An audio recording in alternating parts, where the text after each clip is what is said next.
Chapter 601. The journey was peaceful. The group of carriages moved forward on the official road. Occasionally, they could find the traces of the Hu people's bloody surprise attacks. Every time this happened, Fan Xian would get out of the carriage and look for a while.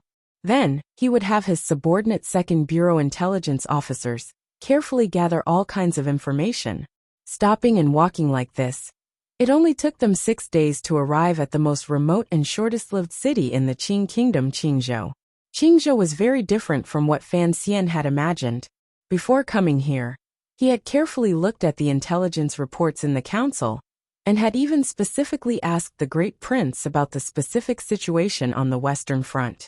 He had thought that Qingzhou was just a rather desolate and rundown border city, more like a heavily guarded military camp.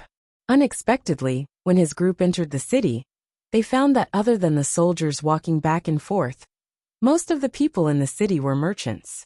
Merchants like Fan Xian walked through the few remaining streets and alleys in Qingzhou with hurried expressions. They hurried to exchange documents for exiting the border. In a loud voice, they called for hard labor, and carefully stared at the goods they had brought to the border. All of this made Qingzhou lose some of its iron and blood color. Instead, it gained the rich smell of money. It appeared particularly messy.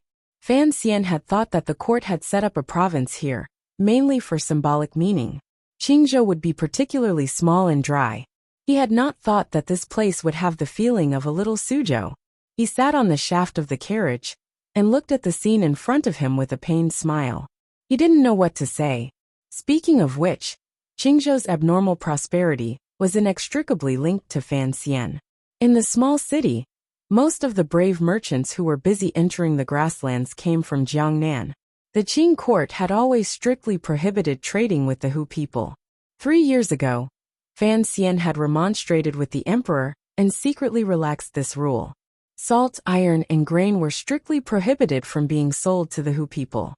But what was there to be afraid of selling luxury goods like jewelry, perfume, and strong alcohol to the Hu people? For one, it could bring a lot of income to the Qing national treasury, because the nobles in the Hu tribes, who controlled more than 90% of the wealth, greatly welcomed these things. For another, it made it easier to send spies into the grasslands. Fan Xian had seen this in the past, but he had not personally come to Qingzhou. He indeed did not know that one thought of his had allowed Qingzhou to develop so quickly in just a few short years. It had already surpassed his imagination. It looked like they could earn the Hu people's gems, good horses, and blankets by using some small things that were not particularly valuable. Such a large profit made the Qing merchants extremely excited. They were willing to risk the danger of the two sides fighting endlessly and go deep into the grasslands to trade. Marx's words were very good, Fan Xian thought. He also had a plan in his heart. Since there were so many people covering for him, he should still be able to go to the grasslands. The border army stationed in Green Province was especially strict towards these merchants. Even though those merchant companies vigorously stuffed banknotes into the officers' hands, they still didn't speed up the inspection. Fan Xian and his group waited at the city gate for a long time, but found it difficult to move forward. The autumn sun hung in the sky above the grasslands. It was a blazing white. Although it did not give the merchants and soldiers in the city too much of a test of heat, this kind of brightness made people's emotions begin to become irritated. After all, Qingzhou was too special. It was a strange city formed by soldiers and traveling merchants. When the soldiers became irritated, their attitude toward the merchants became much worse. Although the merchants' emotions were similarly irritated, they still lowered their heads and smiled obsequiously. Until today, the soldiers of the Western camp still could not understand why the imperial court would allow these greedy bastards to pass through Qingzhou and enter the grasslands to curry favor with their mortal enemies, the Hu people. As they sent out the documents, they were cursing in their hearts with ill intentions. They hoped that these shameless bastards who did not care about their lives for money would die on the grasslands under the arrows of the Hu people and never come back. Outside the inspection yamen, there were a few black-robed Overwatch Council officials, sitting beside the officers and supervising the inspection of goods. Fan Xian gave Mufeng a meaningful glance. Mufeng immediately understood his meaning and began to prepare to secretly make contact with these colleagues of the Fourth Bureau. After arranging everything, Fan Xian impatiently continued to wait in the carriages. He jumped off the shaft of the carriage and patted the dust off his bottom. Leading a subordinate disguised as a servant, he walked into Qingzhou. He pulled open his collar and raised his head to look at the white sun that had shrunk into a small circle in the sky with narrowed eyes. He also felt irritated in his heart, but he didn't sweat. He was very upset. Suddenly, the Qingzhou city gate not far behind him suddenly opened. A series of urgent and orderly horse hooves rang out outside the city gate, startling the long line of merchants waiting to inspect the goods. Everyone looked toward the city gate with curiosity. They didn't know which troop had returned. The troops returning at this time should have been out hunting rabbits on the grasslands after not returning all night. Hunting rabbits was a slang on the border. It had the same meaning as the Hu people's so-called gathering grass and grain.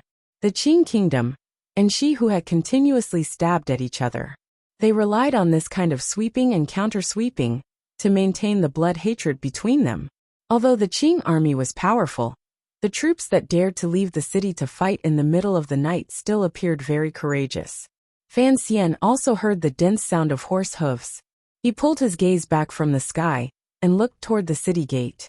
Perhaps it was because the sun in the sky was too hot that it left a burning white mark on his retina.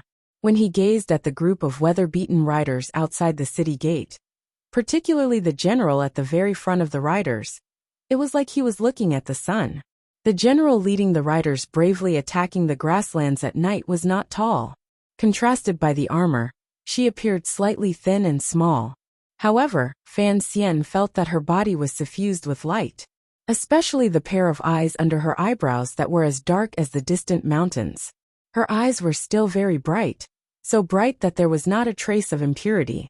They were like jade reflecting the sunlight. However, her brows were furrowed. It seemed that she was thinking more than many years ago. The armor on her body was stained with blood. The horse beneath her was very tired. It looked like she had experienced a true battle last night. As if pierced by that pair of clean eyes, Fan Xian closed his eyes and lowered his head, hoping that she had not discovered him. A strange feeling welled up in his heart. This scene seemed to prove that something like time did not just advance in one direction. 5 years ago, Fan Xian had come to Jingdou from Danzhou. Outside the city gate, he had seen this girl with brows like distant mountains and eyes like jade. However, the girl who had called him teacher back then wore a light-colored dress and a playful white deerskin hat. Today, the girl was wearing a dusty military uniform and had an awe-inspiring aura. Time had changed many people and changed many people. It seemed that the only thing that did not change was their names. Fan Xian lowered his head deeply and used his subordinate's body to hide his figure. On the horse, Yi Ling was clearly tired. She did not notice that there were old acquaintances among the merchants on the side of the street. When the merchants realized that the leader of the riders was Yi Ling, they withdrew their gazes. These merchants, who had come to Qingzhou for many years, were already used to this scene. Since it was the young lady of the Yi family who led the troops out of the city, regardless of whether it was night or day, she would have to kill some Hu people before she was willing to return to the city. 2 years had passed since the Jingdou rebellion. The emperor was grateful for the Yi family's loyalty and gave a special edict to take away Yi Ling's title of Wangfei. In reality, he was silently allowing this girl to remarry. In the old territory of the Dingzhou army, all of the soldiers and commoners were used to calling this girl, who had returned home, Lady Yi. No one was used to calling her Wangfei. However, Yi Ling stubbornly called herself Wangfei. It was only a year ago that she had taken a knife and forced Li Hongqing to send her to Qingzhou. Fan Xian watched the thin figure on the horse gradually move further and further away. He was silent. He knew very well about Yi Ling's life these 2 years in Dingzhou and Qingzhou. He also understood why Yi Ling persisted in calling herself Wangfei, and why Yi Ling wore a suit of armor. Perhaps it was only on the grasslands when she brandished a sword that she would forget the unhappy past. The environment of the grasslands and a life of iron and blood were indeed the best ways to make a person strong. The daughter of the head of the Bureau of Military Affairs, the daughter of the person in charge of the Qing Kingdom's military, was fighting head-on with the enemy on the most dangerous frontier.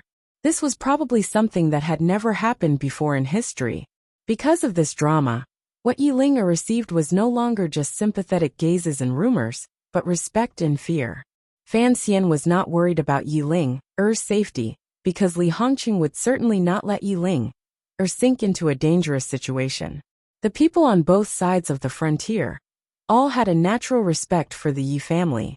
The riders Yi Ling led were certainly the elite of the Qing army. Yi Ling had the strength of a 7th-level martial artist. It was enough to protect herself. Most importantly, this path of forgetting had been chosen by Yi Ling herself. Fan Xian greatly respected this. With great difficulty, Mu Feng exchanged for the document to leave the frontier. After being pulled by the Qingzhou military, and reprimanded by the ear, and endlessly intimidated by the dangers of the Hu people on the grasslands, he finally completed all the necessary procedures with a helpless expression. The goods were gathered in the Qingzhou Yamen. When they left the city and entered the grasslands, they would have to use the pass in their hands to pick them up. This was also because they were afraid that after the goods were inspected, some people would secretly tamper with them. Smuggling such things was rampant no matter which frontier it was. Some military officers would even bring in small groups. However, the Dingzhou general's manner turned a blind eye to this matter. Qingzhou was isolated on the edge of the grasslands. Life was unspeakably bitter. If there wasn't some outside money, no military officer would be willing to stay here for a long time. That night, Fan Xian and his group rested in a large shared bed. The entire large room was filled with the stench of feet. The night was bone-chilling. Fan Xian used his privilege to sleep against the wall. Although it was the coldest, it was also the quietest. Mu Feng lay beside him and repeatedly asked for forgiveness in a quiet voice. Fan Xian smiled and didn't say anything. In everyone's eyes, he was a descendant of the heavens. Not many people knew what kind of hardship he had suffered in his 2 lives. When it came to enduring hardship, everyone underestimated him. The night grew darker. A few strange movements came from outside the shared bed. Mu Feng who had not slept, immediately woke up and prepared to inform Sir Fan Jr. Unexpectedly, when he turned his face, he saw Fan Xian's bright and calm eyes shining with light in the night. Like a wolf, the two of them quietly rose and met with the official of the 4th Bureau of the Overwatch Council. It was the clever person who had secretly sent the knife to Jingdou. In a dark corner of the courtyard, Fan Xian lowered his voice and asked the official, "How many of these knives are there?" "Just this one," the official quickly replied. "Originally there were 3, but after I took one, I found that the other 2 were gone the next day." Fan Xian's heart chilled. Could it be? The official knew what he meant and shook his head. "It's not from the Western University. These spoils of war are not eye-catching. They are all piled up in the warehouse and no one notices. As for those 2 knives, they should have been stolen by someone. I'm not sure who stole it."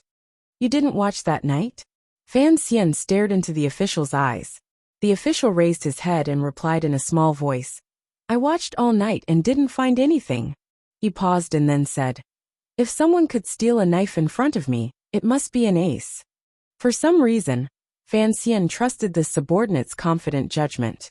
He smiled and asked, "How high?" "As high as the 9th level," the subordinate replied cutely.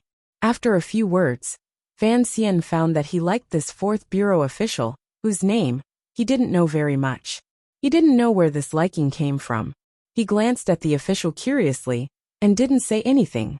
He thought to himself that the 9th level disciples under heaven were all famous and powerful figures.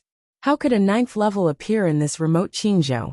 Although liking was liking, Fan Xian's eyes under his slightly lowered eyelids became icy. His fingers bent slightly, ready to strike and kill the official in front of him at any moment. "One last question. Why are you so interested in this knife?" The knife that had been broken in the carriage had a very common style. If Fan Xian had not been very familiar with the material used to make the knife, he would not have discovered the hidden danger within. The 4th Bureau official did not feel Fan Xian's hidden, but unreleased killing intent. Very respectfully he said, "Sir, I am a member of the Chinian unit." The official knelt on one knee and presented an item with both hands. Fan Xian accepted the item and slowly stroked it in his palm. His heart was empty. This was the token of his most loyal subordinate. However, he truly knew nothing about this official's existence. He confirmed the other's identity and no longer had any doubts. He nodded his head. The official stood and said in a low voice, "I was personally chosen by Sir Wang to join the team. However, I have never stood out. A few years ago, I had been in the 3 large workshops. At the beginning of this year, I was moved to Qingzhou. Looking at this knife, I felt it was strange because this knife embryo should be a Type B steel from the 3rd large workshop. In the past, the weapons produced by the palace treasury may have been lost on the battlefield, but this kind of knife has not been distributed to the military. I felt the situation was urgent, so I quickly informed you." Fan Xian nodded and took a deep breath. He knew his good luck was still continuing. However, he didn't know who the 9th-level ace who had stolen the 2 knives was. He secretly deduced that if that person was his enemy, the court would probably be full of words attacking him for treason by now. Since the court was quiet, it meant that the person who had stolen the knives also wanted to help him cover up.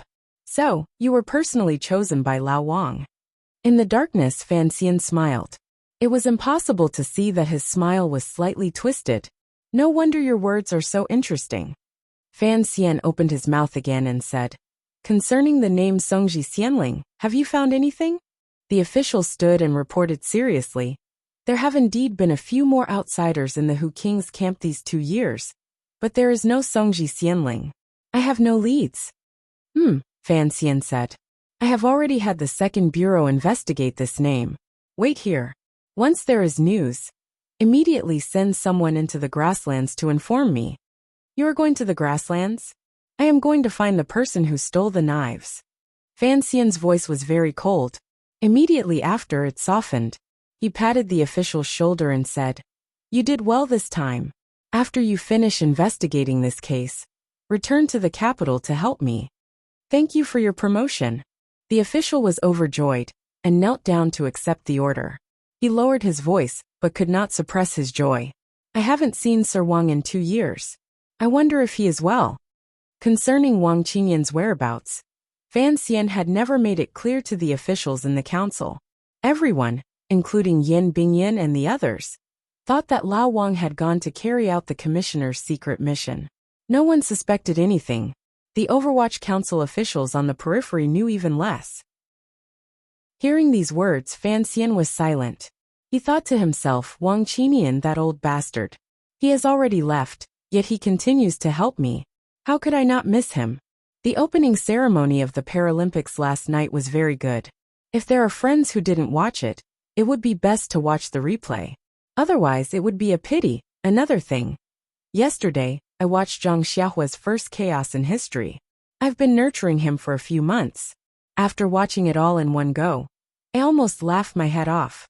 Talent is talent. This is rare. Speaking of which, why does 6th Lu's surname just happen to be Lu? His words were too biased, too biased. Chapter 602. 2 days later, Fan Xian and his group prepared to leave Qingzhou. This trip required them to go deep into the grasslands, so it was not convenient to ride in carriages. Other than carts carrying goods, the rest of the merchants all traveled on horseback. During these 2 days, Mu Feng had already naturally established a good relationship with the merchants and agreed on a journey. Early that morning, when large numbers of merchant groups began to leave the city, the Qingzhou riders, who had once again left the city to hunt rabbits, just happened to be returning to the city.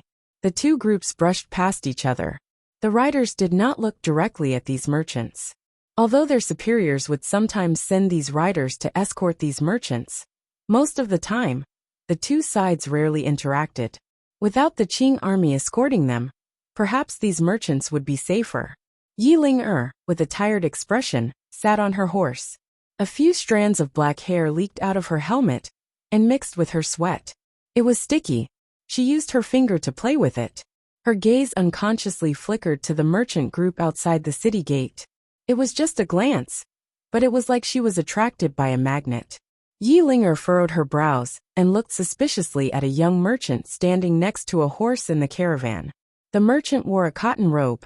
It was ordinary and did not appear to be eye-catching. But Yi Linger felt that it was a little strange. From this angle, she could only see the young merchant's back. It was this back that allowed Yi Linger to discover his true identity. Her expression suddenly changed. A complicated emotion flashed through her eyes. It was Fan Xian. How could Yi Linger so easily discover Fan Xian's figure? Because Fan Xian was her teacher.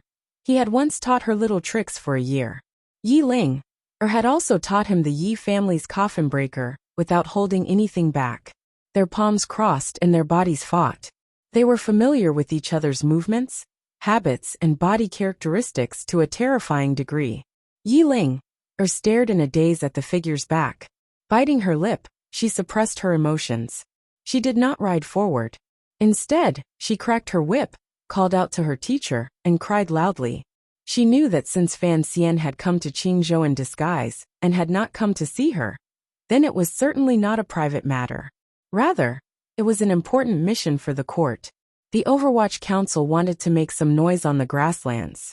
If it was not an important matter, a noble son like Fan Xian would not take such a big risk and enter deep into the grasslands. Yi Linger was no longer the spirited little girl of the past. She had matured a great deal.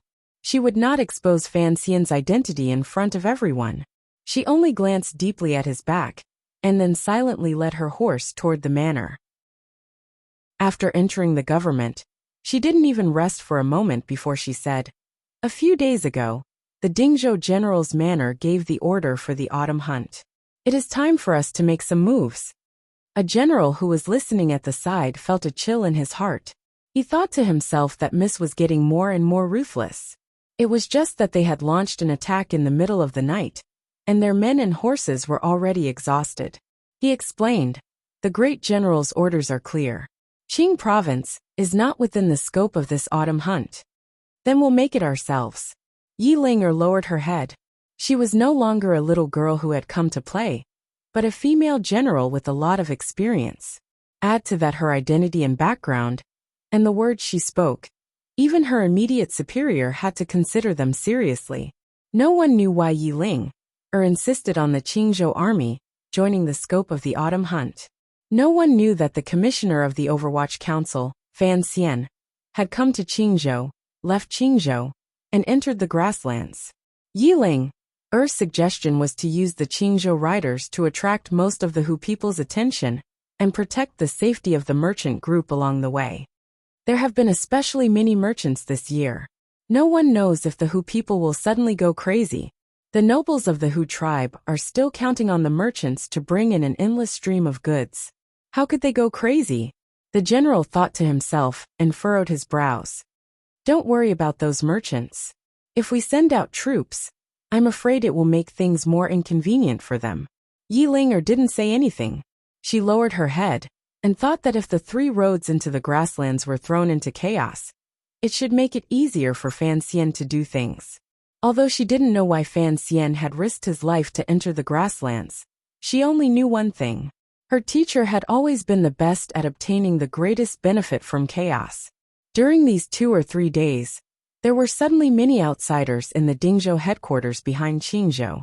Some of these people used the identities of court officials and said they were there to check on the expenditure. Some were merchants from various places. There were also hard laborers who had come to the West to make a fortune while the war was about to end.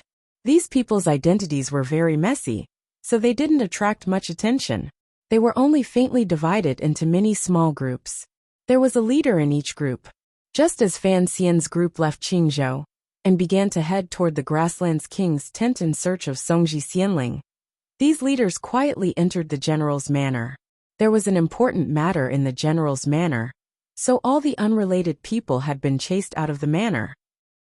Looking at the dozen or so people in different clothing below the hall, General Li Hongqing couldn't help but smile bitterly and say, "Fan Xian's spending this time is quite large." The people who had entered Dingzhou were all officials and secret agents of the Overwatch Council. At this moment, in the general's manor were the heads of each department. Only one person had the right to sit in the chair below the hall. This person was already middle-aged. His hair had not yet turned white, but his gaze was tired. It looked like these 3 years in a foreign country had been unusually difficult. This person looked at Li Hongqing and bowed. The council thinks that if we want to clear out the spies in Dingzhou, we must use thunderous methods. Li Hongqing looked at this person and furrowed his brows. But we can't have you come personally. Deng Ziyu, you're not in Shangjing. You've suddenly come to Dingzhou. What about the court's matters in the north? Li Hongqing's status was noble, but he spoke more politely to this middle-aged man, because he knew he was the head of the Overwatch Council's spies in northern Qi. His more important identity was the head of the Qinian unit, and one of Fan Xian's most capable trusted aides. This Overwatch Council official in charge of Dingzhou's elimination of spies was Deng Ziyu, who Fan Xian had sent to northern Qi for more than 2 years. No one knew what went wrong with the mission this time for Fan Xian to bring him back. If I don't come back myself, how can I capture those people? Deng Ziyu thought to himself, but he didn't say it out loud to the crown prince. This matter not only involved the battle between Shihu and the Qing kingdom, but it also involved another powerful power. Fan Xian had moved himself with no intention of having him return to Shangjing. He wanted to use his 3 years of infiltration of the Northern Qi brocade guards in Shangjing, as well as his familiarity with Northern Qi. After finishing this matter, I won't return to Shangjing. Deng Ziyu bowed respectfully to Li Hongqing. Li Hongqing looked into his eyes and slowly said, "How will the Western camp cooperate?" Deng Ziyu should have been in Dingzhou for 3 days. Fan Xian sat on the horse with his eyes half closed. It seemed that he was not worried at all that the horse would throw him off. He yawned and said, "According to the agreed time, we have to be fast. Otherwise, if they attack in Dingzhou and anger the people on the grasslands, I'm afraid it won't be appropriate." He had been preparing for this matter for 4 months. If the anger in his heart had not accumulated to such a strong degree, perhaps Fan Xian would not have used such crude methods. However, he also knew that the other party had entered the grasslands long before him. Their infiltration of Dingzhou had already been going on for over a year. He was already much slower in terms of time. If he couldn't delay the other party's commander on the grasslands, something might go wrong. Mu Feng glanced at Fan Xian, and then at the long line of merchants in front of him. Furrowing his brows, he said, "These people move too slowly. Furthermore, they will stop at each tribe along the way. If we really walk to the king's tent, who knows how long it will take?" According to the original plan, Fan Xian's group of merchants should have separated from the main group of merchants yesterday. There had been a fork in the grasslands yesterday. Hu Ge should have sent his trusted aide there to receive them. Then, Fan Xian's group would take a shortcut and reach their destination. Unexpectedly, there was no one at the fork in the road to receive them. It was only one of Hu Ji's trusted aides who had found an opening and sneaked into the tent at night to express his apologies and explain the reason. The other 2 roads on the grasslands were being attacked by the Qingzhou army. As the foremost ace under the left virtuous king's banner, Hu Ge just so happened to be there with his subordinates. Naturally, he had been moved to provide support. It was impossible for him to leave the majority of the group to receive the Qing Kingdom's Overwatch Council. Fan Xian didn't know this was Yi Ling-er's intention. He had not thought that his female disciple wanted to share his burden, and instead brought him even more trouble. Since that person still hasn't shown himself, even if we get to the king's tent, we won't see him. Mu Feng looked at Fan Xian and reminded him. The other party won't make such a mistake. He knows it is a merchant group from the Qing kingdom. He won't show himself in front of us. The horses slowly moved forward. Their hooves stepped on the autumn grass. Dingzhou is ready, Mu Feng reminded again. Mu Feng reminded again. In his opinion, even if there were so-called aces in the Hu King's tent, as long as they caught all the spies in Dingzhou, the other party would not be able to raise too many waves. Why take the risk? Fan Xian's thumb gently moved on the reins. A moment later he said, "I have to know who that person is. This is a very important point. If the other party is who I think they are, then I have to change my tactics. Just catching everyone in Dingzhou in one fell swoop will not have a fundamental effect. He had never heard of the name Songji Xianling, nor did he know what this name meant in the Hu language. But almost subconsciously, he thought that the person with this name was a woman. This was an unreasonable inference. It was somewhat mysterious, and did not make sense. Fan Xian believed more and more in his deduction, and became more and more angry. In the distance, there were a few white birds flying quickly on the knee-high grasslands. Fan Xian raised his eyes and looked. He could faintly see that behind the grasslands in the distance was a vast desert. What was further away from the desert? To the east of the desert is the North Sea. Mu Feng looked at his slightly furrowed brows, and knew what he was thinking. In a quiet voice he said, "Beyond the vast North Sea is northern Qi. I've been to the North Sea." Fan Xian looked in that direction, as if he wanted to see the reeds in the North Sea. Faintly he said, "This desert stretches for thousands of li. It is said that no one can pass through it alive. Although the North Sea is beautiful, it is boundless. If one wishes to cross it, it is extremely difficult. I've been thinking about this problem. How exactly should one go from northern Qi to Shihu? First head south into the border of the country, then from northwest of Jingdou, head straight for Dingzhou, and then Qingzhou into the grasslands. That is where we are now." Mu Feng had clearly put in a lot of effort in Jingdou. It will take a long time, but it is convenient. Compared to forcefully crossing the North Sea and passing through the desert, it is more feasible. But the Shihu king's tent and the two virtuous kings would never trust a Central Plains person from the Qing kingdom, Fan Xian said with a cold expression. To win the trust of the seemingly warm, but actually overly suspicious Hu people is a difficult task in itself, so I am very curious as to how they did it. In the next dozen days, the merchant group advanced deeper into the grasslands. Everywhere was a scene of autumn grass. Occasionally, they saw nomadic herders grazing hundreds of cows and sheep. They were like white clouds floating above the gently rising and falling meadows. It was beautiful and peaceful. This place was no longer the place where the Shi, Hu, and Qing armies fought, so it gradually gave off the feeling of a paradise beyond the Great Wall. Along the way, they passed through two large tribes. The Qing merchants had sold a lot of goods.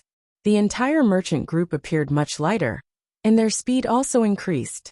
However, there were still no merchants who finished selling their goods and retraced their steps back. The most valuable goods were the lighter. Furthermore, if they wanted to sell them for a high price, they could only go to the Hu king's tent. Along the way, Fan Xian carefully paid attention to the Hu people's attitude toward his merchant group, because this involved a very important matter in the future. He self-mockingly found that the gaze the Hu people used to look at the Central Plains merchants was still somewhat unfriendly, and even contained a bone-deep hatred. The blood debt of thousands of years could not be washed away with gems and tea. However, the leaders of the tribes, the priests, and the nobles had a much better attitude toward the Central Plains merchants. Through Mu Feng's careful questioning, he learned from the mouths of the people in the old merchant groups that this change in attitude had only begun a year ago. It seemed that the Shihu king's tent finally understood the importance of trade, and had given orders to the various tribes to strictly forbid them from harassing the merchant groups entering the grasslands. In some dangerous areas, they were even responsible for sending out the elites of the tribes to protect and escort these merchant groups. A year ago, there was a poor little tribe that could not resist the temptation of the Central Plains merchants. They secretly attacked and stole a lot of goods, angering the king's tent. He directly sent out soldiers to exterminate them, or rather slaughter them. Not a single person from the small tribe survived. It was also this bloody example that made everyone on the grasslands understand the determination of the king's tent. It also ensured the safety of the Central Plains trading caravans. From then on, even though they still faced some hostile gazes on the grasslands, the Central Plains merchants no longer faced any dangerous swords or sabers. This was a long-term plan. Fan Xian secretly admired it. He knew that although the merchant groups were only selling some luxury goods, there was no life without trade.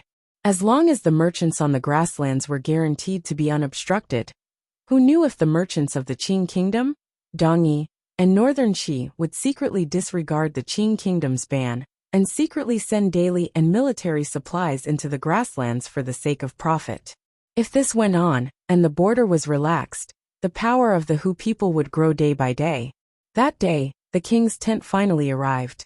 Looking at the crescent sea at the foot of the lonely mountain, the small desert beside the sea, and the large green grasslands, Fan Xian was slightly dazed by the beautiful scenery. The location of the king's tent was indeed different from other places. There was a different layout between heaven and earth.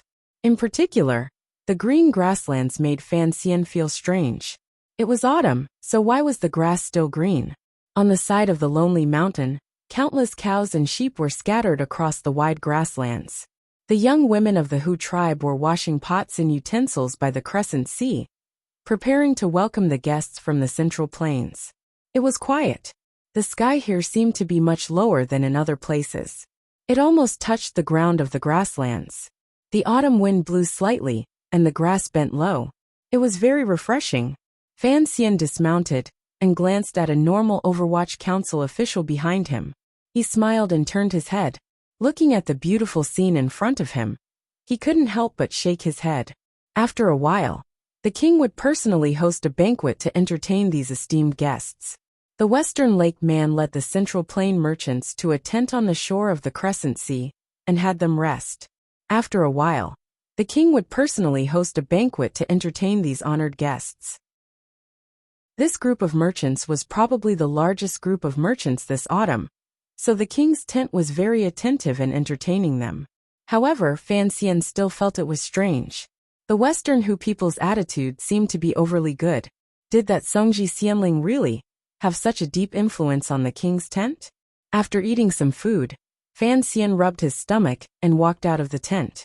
Walking to the meadow by the Crescent Sea, he narrowed his eyes and looked at the surrounding scenery. His current identity was that of a merchant. Other than not being able to spy on the king's tent, the Western Hu did not forbid these Central Plains merchants from wandering around. No one on the grasslands knew him, so there was no need to worry about his safety. His mood also lightened. The sky is vast, the wilderness is boundless.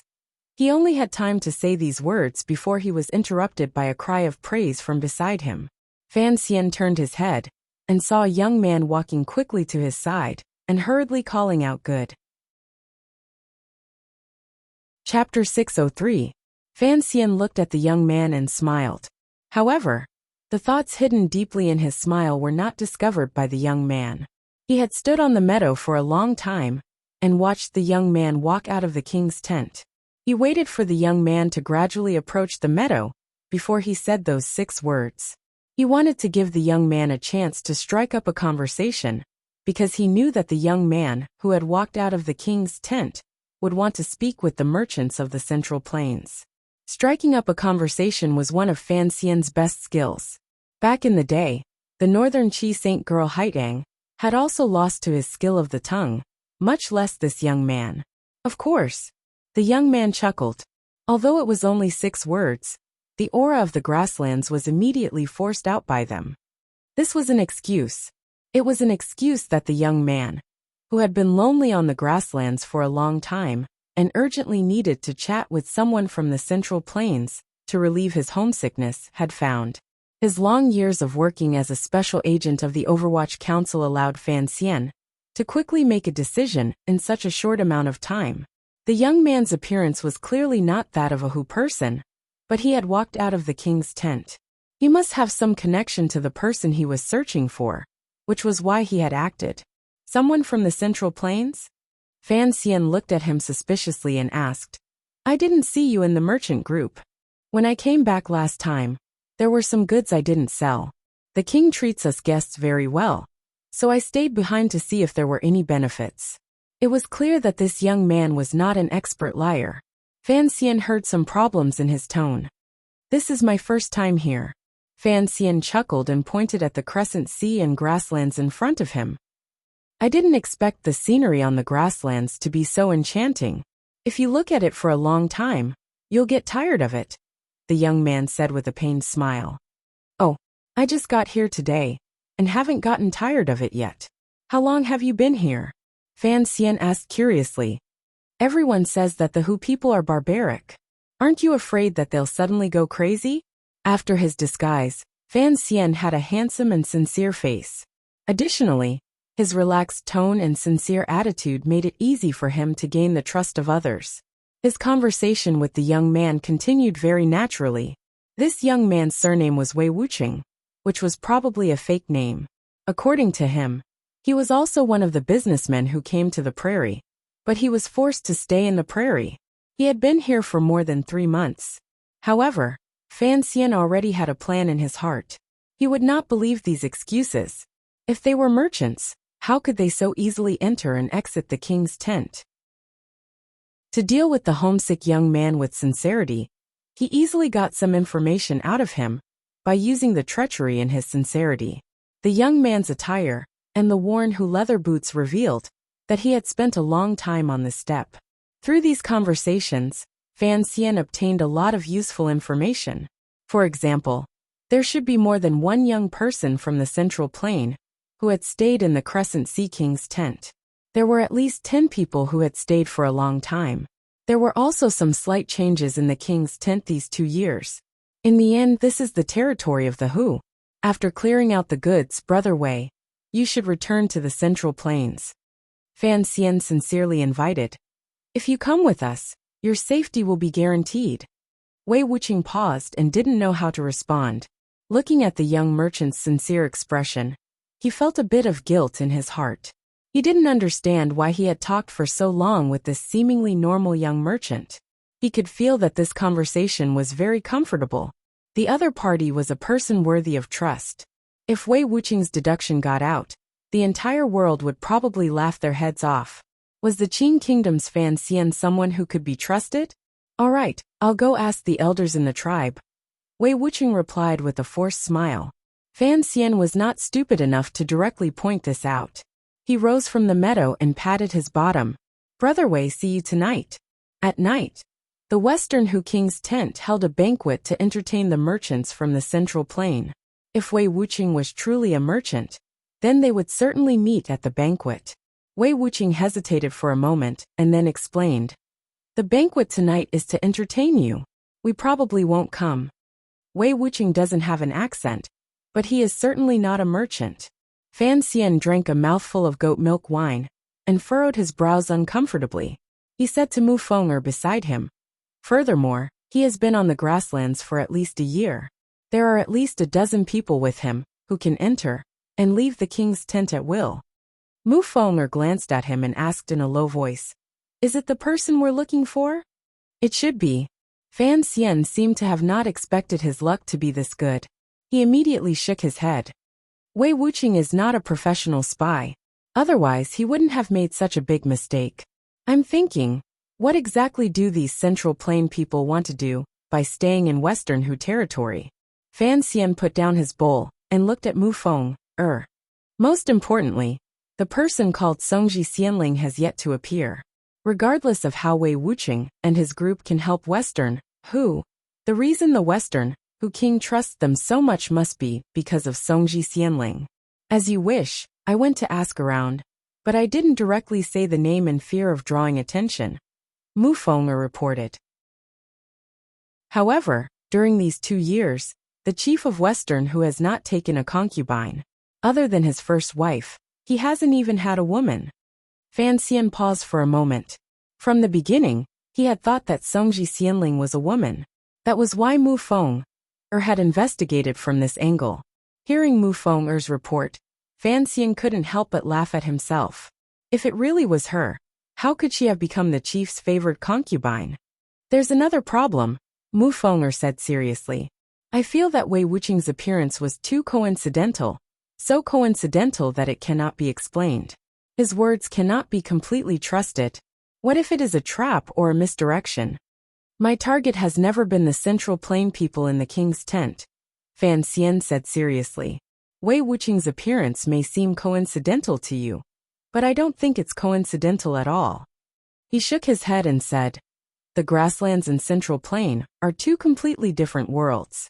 If you don't stay here for a year, you will not be able to understand those people's longing for home. Wei Wuqing is still a young man. It is difficult to suppress his homesickness. Seeing us merchants from the Central Plain, he wanted to come and talk, and hear what interesting things have happened in his homeland.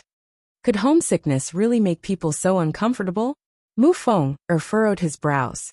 After he had been transferred from the first bureau to the Chinian unit, he had also been sent out on missions. He didn't think it would be that bad. Seeming to guess what Mu Feng was thinking, Fan Xian said, "There will always be a day when the missions are finished. However, those people from the Central Plain, or Northern Qi, who enter and leave the king's tent, they may never be able to return to their homeland." After saying this, he sank into silence. The reason he understood Wei Wuqing's thoughts so clearly was because Fan Xian understood how much emotion a wanderer, who found it difficult to return to his homeland and was stranded in a foreign land, would have. It was just like him. After leaving that world filled with the smell of medicine, he could never return. Although he had never thought about it, it was still difficult to suppress his longing. Even if Wei Wuqing is homesick and wants to talk to the merchants of the Central Plain, are the people in the king's tent not afraid that he will spill the beans? He is using the identity of a merchant. We are unable to go deep into the king's tent to see the proceedings of the Western Hu nobles. No one can prove anything. It was clear that Mu Feng was still worried about Wei Wuqing and the commissioner's coincidental meeting. He furrowed his brows tightly and said, "I just find it strange. Since it is a casual chat, why didn't he go find the Xiong family merchants or me? Why did he come find you?" Fan Xian was silent for a moment. A cute smile rose to his face. He opened his mouth and said, "My meeting with Wei Wuqing was not a coincidence. When he came out of the king's tent, I was already standing on the meadow and watching his every move." Mu Feng had also seen that scene clearly. He stood at the door of the tent by the Crescent Sea and watched the commissioner stand on the meadow and look down at the grassland and lake. "I am good-looking. Even if I am disguised, I am still good-looking," Fan Xian said with a smile. "Furthermore, I give people a feeling that they are willing to get close to me. When I stood on the meadow, the Hu women by Haizi's side were all looking at me passionately. Didn't you notice?" Mu Feng's expression changed. Such narcissistic words were not easy to respond to. However, he knew that what the commissioner said was the truth. Perhaps he could disguise himself as a normal merchant, but he was certainly the most attractive of the merchants. "I stood on the meadow to attract the attention of the young man hurrying out of the king's tent," Fan Xian said. "I wanted him to see me at a glance and then come find me. If it was me who seduced Wei Wuqing to come talk to me, it would not be far from the truth." Mu Feng helplessly spread out his hands and said, "So it's a honey trap." The two of them chatted in the tent. In reality, they were waiting for the sun to shine down on the Crescent Sea and the arrival of the king's banquet. Before long, a Hu interpreter came forward to respectfully invite the guests. The merchants in the various tents all came out. They did not bring any goods, but looking at their chests, they should be carrying valuable gifts for the chief. Mu Feng also brought some. Fan Xian was not sure of the specific arrangements. He walked at the back of everyone and inconspicuously headed toward the king's tent. The largest tent at the foot of the mountain and the tall royal flag symbolized the noble status and great power of the person inside. Looking at this scene, Fan Xian couldn't help but feel a strange feeling in his heart. This was the Western Hu king's tent. Inside lived the master of the grasslands. The Qing army and the master of the grasslands had fought and chased for countless years, but they had never been able to find this royal flag. Because the Western Hu king's tent could move at any time, and its tracks were mysterious. Regardless of whether it was the Qing emperor personally leading an army on a Western expedition, or the repeated attacks of the Great Prince and the Yi family, they were unable to find it. They couldn't even get close. Fan Xian's footsteps moved slowly. He thought to himself that the king's tent, which tens of thousands of iron riders could not get close to, was right in front of him. This kind of attraction and temptation was incomparably great. However, he immediately calmed down. The Western Hu king's tent dared to make such a declaration in front of the world. It proved the other party's intentions and the changes the Central Plain people in the king's tent had brought. Only after entering the king's tent did he find that the tent was no longer like a tent. Rather, it was more like a palace with a unique style. The lofty roof was painted with strange patterns. A strange light appeared in the clouds and flowed with strange colors.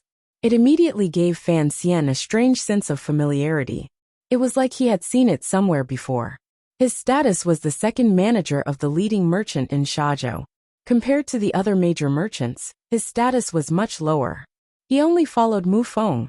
And sat closest to the door. The master of the grasslands, the ruler of the Western Hu, sat in the main seat in the deepest part. It was dark inside the tent. It was impossible to see the chief's face clearly. Fan Xian narrowed his eyes and tried his best not to draw attention as he stared in that direction. He could only vaguely make out that it was a middle-aged man in his 30s. Fan Xian found that his calmness was indeed necessary, because there were 6 or 7 Hu aces by the Western Hu ruler's side looking down coldly. They were true aces. 3 or 4 of them were even more powerful than Hu Ge. Fan Xian lowered his head and quietly estimated that even if he performed to the best of his abilities, he could at most deal with 4 people. Furthermore, the king of the grasslands, whose face was hidden in the darkness, sat steadily and with the power of a wolf and tiger. It was impossible to tell how powerful he was. To want to capture the Tiger King in the tiger's den was not bravery. It was stupidity. Furthermore, Fan Xian did not have the awareness of being a suicide squad of the Qing army's Iron Riders. Thus, he lowered his head and nibbled on the leg of lamb. He was silent and listened. It was a pity that there was not much information to remember at the banquet. The mutton was not bad, and the Hu tribe servant girls who poured the wine were filled with a healthy beauty. However, the praises of the merchants and the passionate toasts of the great lords on the left and right were truly annoying to listen to. The king of the grasslands was not as rough as Fan Xian had imagined. After more than 2 hours of banquet, the chief had only said 3 sentences. It was these 3 sentences that made Fan Xian feel a glimmer of coldness. Although his tone was polite, there was a sense of intimidation seeping through it.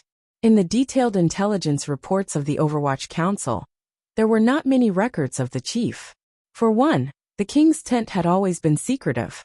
For another, due to the continuous attacks of the powerful Qing kingdom and the successive defeats of the Western Hu, the chief's control and influence of the court was far from what it used to be.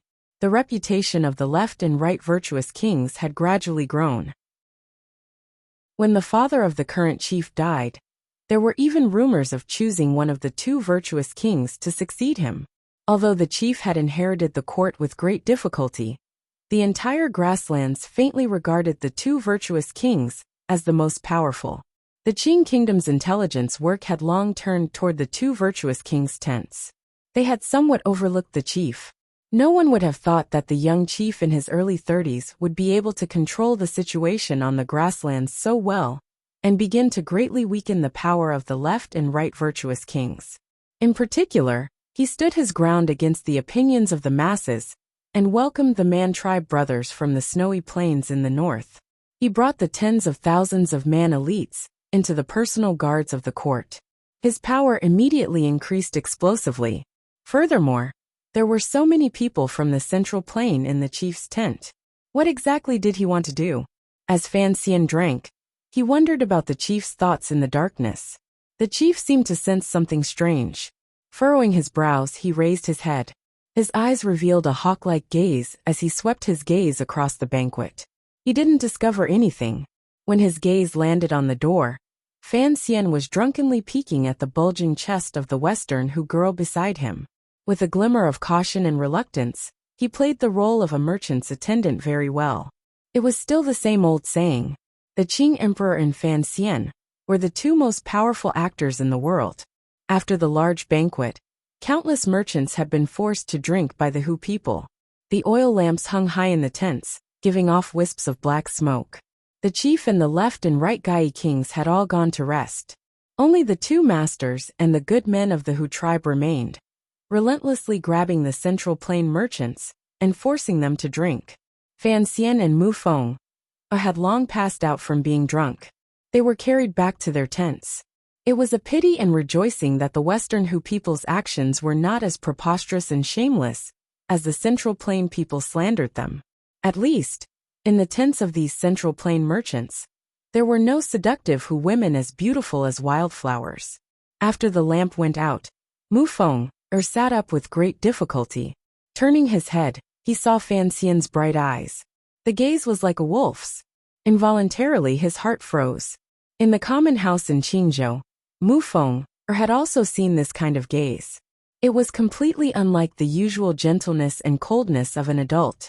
He didn't know if it was the knife-like autumn wind on the grasslands that made some ruthlessness in Fan Xian's heart resurface.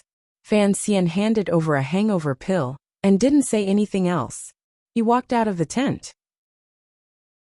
Taking advantage of the cover of the night, he passed through the Hu people's camp and came to the foot of the lonely mountain behind the Crescent Sea. He tied up his clothes and climbed up the mountain. Just as he was about to climb to the top, he found a protruding rock. Sitting on the side of the rock, he took out a small tube from his clothes. Very seriously, he fiddled with it a few times. He then stretched out the small tube and brought it to his right eye. It was the newest telescope produced by the palace treasury. Fan Xian had personally designed it and was the first to use it. Chapter 604. I'm sick. The stomach ache is hard to stop. My body is weak and very uncomfortable. That's all for today. If I can't hold on tomorrow, I will ask everyone for leave. In the black night sky, the multitude of stars was so beautiful it made one's heart palpitate. The faint silver light shone on the Crescent Sea below the mountain and reflected countless blinking eyes. The grass by the lakeside was soft and the wind was light. It seemed to be talking quietly to people in their dreams. Countless tents spread out from all around the Crescent Sea toward the depths of the grasslands. Faintly, the lights of the lanterns reflected the stars in the sky. Most of the herdsmen's tents were dark and quiet, bathing in the starlight. Fan Xian's hand holding the cylinder froze slightly. He watched motionlessly at the movement near the king's tent by the Crescent Sea. It was not until a long time later that he put down the cylinder. Lowering his head and pulling in his knees, he sank deep into thought. The chief of Western Hu walked into the small tent and did not come out for a long time. There should be aces of the Hu tribe guarding in the darkness all around. However, the entire defense system was much looser than usual. Probably the chief did not want the aces of the court to be too close to the tent. Who lived in that small tent? Fan Xian pressed his dry lips together. His mood was slightly gloomy. Perhaps this discovery was a bit strange, even stranger than Wei Wuqing's coincidental encounter. But Fan Xian did not suspect anything. The Hu people would never imagine that someone could watch everything on the shore of the Crescent Sea from a high and distant mountain. This was not something humans could do. Science and technology were the first productive forces. Fan Xian's fingers gently rubbed the cylinder telescope, and he licked his lips. He did not leave. Instead, he waited quietly until the chief walked out of the tent. The 30-year-old chief of Western Hu wore a thin cloak. He did not have his knife by his side. After he walked out of the tent, he turned his head and bowed slightly. Looking at his expression, it seemed he did not want to leave. A cold and mocking smile appeared at the corner of Fan Xian's lips. After a few days, the large merchant companies in the Central Plain began to haggle with the high officials and nobles of the Western, who quarreled about the goods they were bringing. In order to wait for the people rushing over from the two virtuous kings' tents, the time was delayed by 2 more days. The reason why the royal court was showing goodwill to these merchants was naturally to solve the problem of importing resources in the future. However, the autumn sale this time was also a luxury goods trade fair with a large amount of money. The nobles of Xi, who had the richest resources on the grasslands. No one knew how much gold and gemstones they had. They didn't even blink when they used them to buy the luxuries of the Central Plain. But even so, it took the merchants from the Central Plains 4 to 5 days to sell all their stock. During these 4 or 5 days, Mu Feng represented the foremost merchant group in Shazhou, and was also getting close to the Hu people and earning a little money. After Fan Xian performed his duties simply, he began to walk around the Crescent Sea. Perhaps it was to say that he was looking, or perhaps he was being looked at. It had to be said that given his true identity, such an action in the heart of the Western Hu court was an arrogant and even stupid action. His eyebrows had been pulled closer, and the tip of his eyebrows had been glued up a little. His skin color had changed slightly, but his handsome face remained the same. Thus, when he walked on the meadows and sand dunes near the Crescent Sea, he was always met with countless burning gazes. Although the women of the Hu tribe were not as open as the Central Plain people slandered them, their attitude toward relationships and beautiful men was much more passionate. If Fan Xian could show off the muscles hidden under his clothes, he believed that this kind of passion would be like a fire in autumn and directly swallow him up. However, he didn't want to develop a relationship with the Hu tribe that could never have an ending. He walked around the Crescent Sea and only chatted with Wei Wuqing. Of course, no one knew whether or not he had hidden the thought of attracting another person's attention in his subconscious. The conversation with Wei Wuqing went well. This young man from northern Qi had probably been on the grasslands for a long time. It was rare for him to meet someone as good to talk to as Fan Xian. Occasionally, he would come to talk to him. From their conversation over the past few days, Fan Xian gradually understood some things. However, in the last 2 days, perhaps Wei Wuqing had received some kind of warning. He was more careful with his words. At the same time, Fan Xian found that there were a few more pairs of attentive gazes around him. Fortunately, it did not cause too many problems. The main thoughts of the nobles in the king's tent were still on the merchants and the power they represented. Fan Xian, the pretty boy in the eyes of the Hu people, did not attract much attention. Every night, he would climb the precipitous and lonely mountain on time.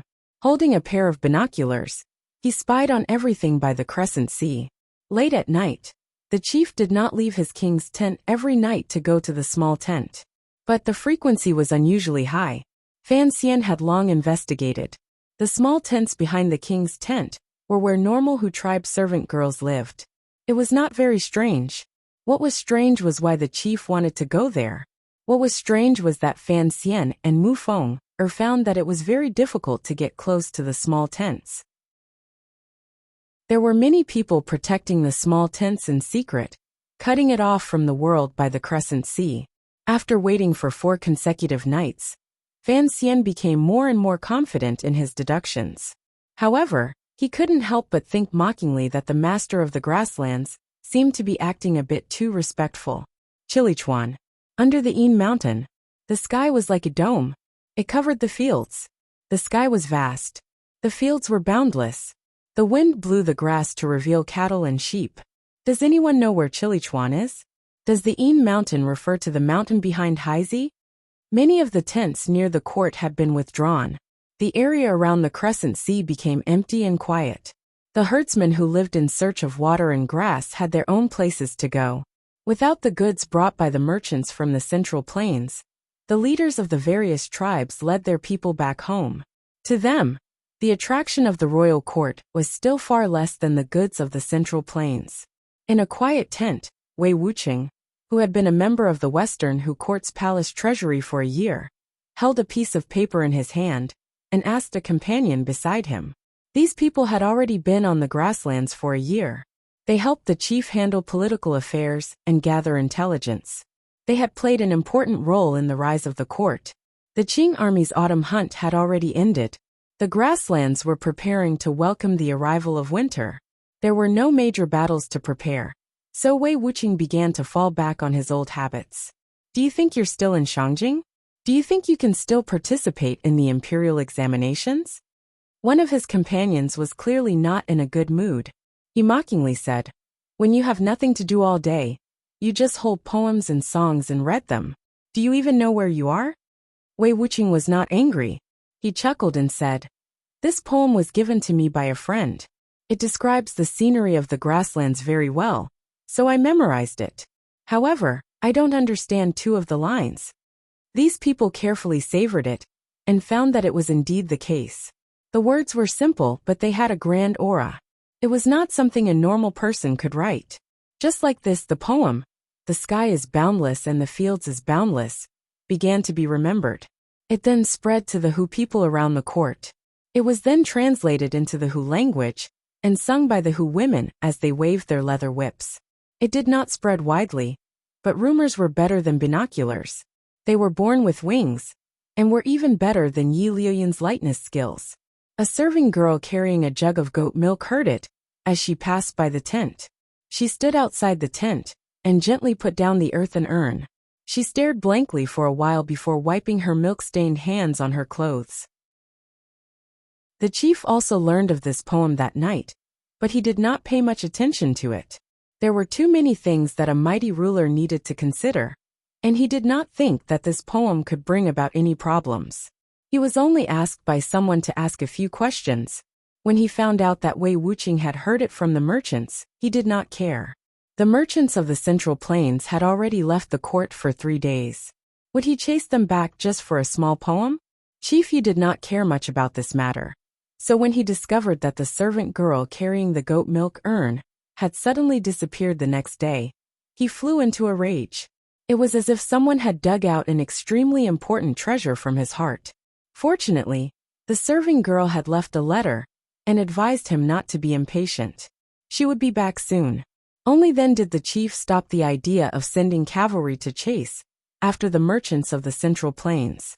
On the grasslands, the autumn grass grew long and covered the roads leading in all directions from the court. Of course, there were no roads on the grasslands to begin with. As the horses trod more, there were naturally roads. In the direction of Qingzhou, a day's journey from the court, there was a large expanse of flat plains. It was incomparably quiet. The autumn sun hung low and was filled with a sense of desolation. The woman dressed in serving girl clothing walked out from the long grass. She then saw the young man across from her. There was a smile on his face, but there was a deep sense of disappointment in his eyes. The young man looked at the woman he had not seen in 3 years. He looked at her face and her eyes that were still as clear as lake water. No, they were even clearer than the crescent sea. He looked at her hands that were stuck to her side and said, "You've tanned." Haitang Duo, who had disappeared for more than 2 years, had now become a common serving girl in the Western Hu court. She gazed at Fan Xian and didn't speak. No one knew what kind of words she was silently saying in her clear eyes. Chapter 605. That year in Hangzhou and Jiangnan, Yi Liuyan had toppled a building with one strike of his sword. Not long after, Haitang had received the Northern Qi Empress Dowager's edict and floated back to the north. After that, Fan Xian and the two of them had never seen each other again. They only occasionally exchanged letters. However, the shocking change in the autumn of the 7th year of the Qing calendar severed the correspondence between the two of them. The Northern Qi Saint girl, Master Kuhi's true last disciple, and the present leader of Tianyi Dao had mysteriously disappeared from everyone's sight. Even the Northern Qi people didn't seem to know where she had gone. Fan Xian had had the 4th Bureau of the Overwatch Council and Baiwa brothel search all over the world for news of her. But they still came up empty-handed. She had disappeared so decisively and completely that it gave people the feeling that Haitang Duo had never existed in this world. Fan Xian knew that this woman had once existed and would certainly exist somewhere in the world.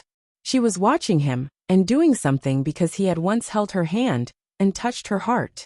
However, he had not thought that the missing Haitang Duo would appear on the grasslands to the west of the Qing kingdom. Furthermore, she had stayed on the grasslands for 2 years and changed her name to Songji Xianling. "Do you not have anything to explain to me?" Fan Xian looked into her eyes. His heart throbbed slightly. Slowly he said, "For example, why you are here, the matter of the knife, and everything related to Su Bida."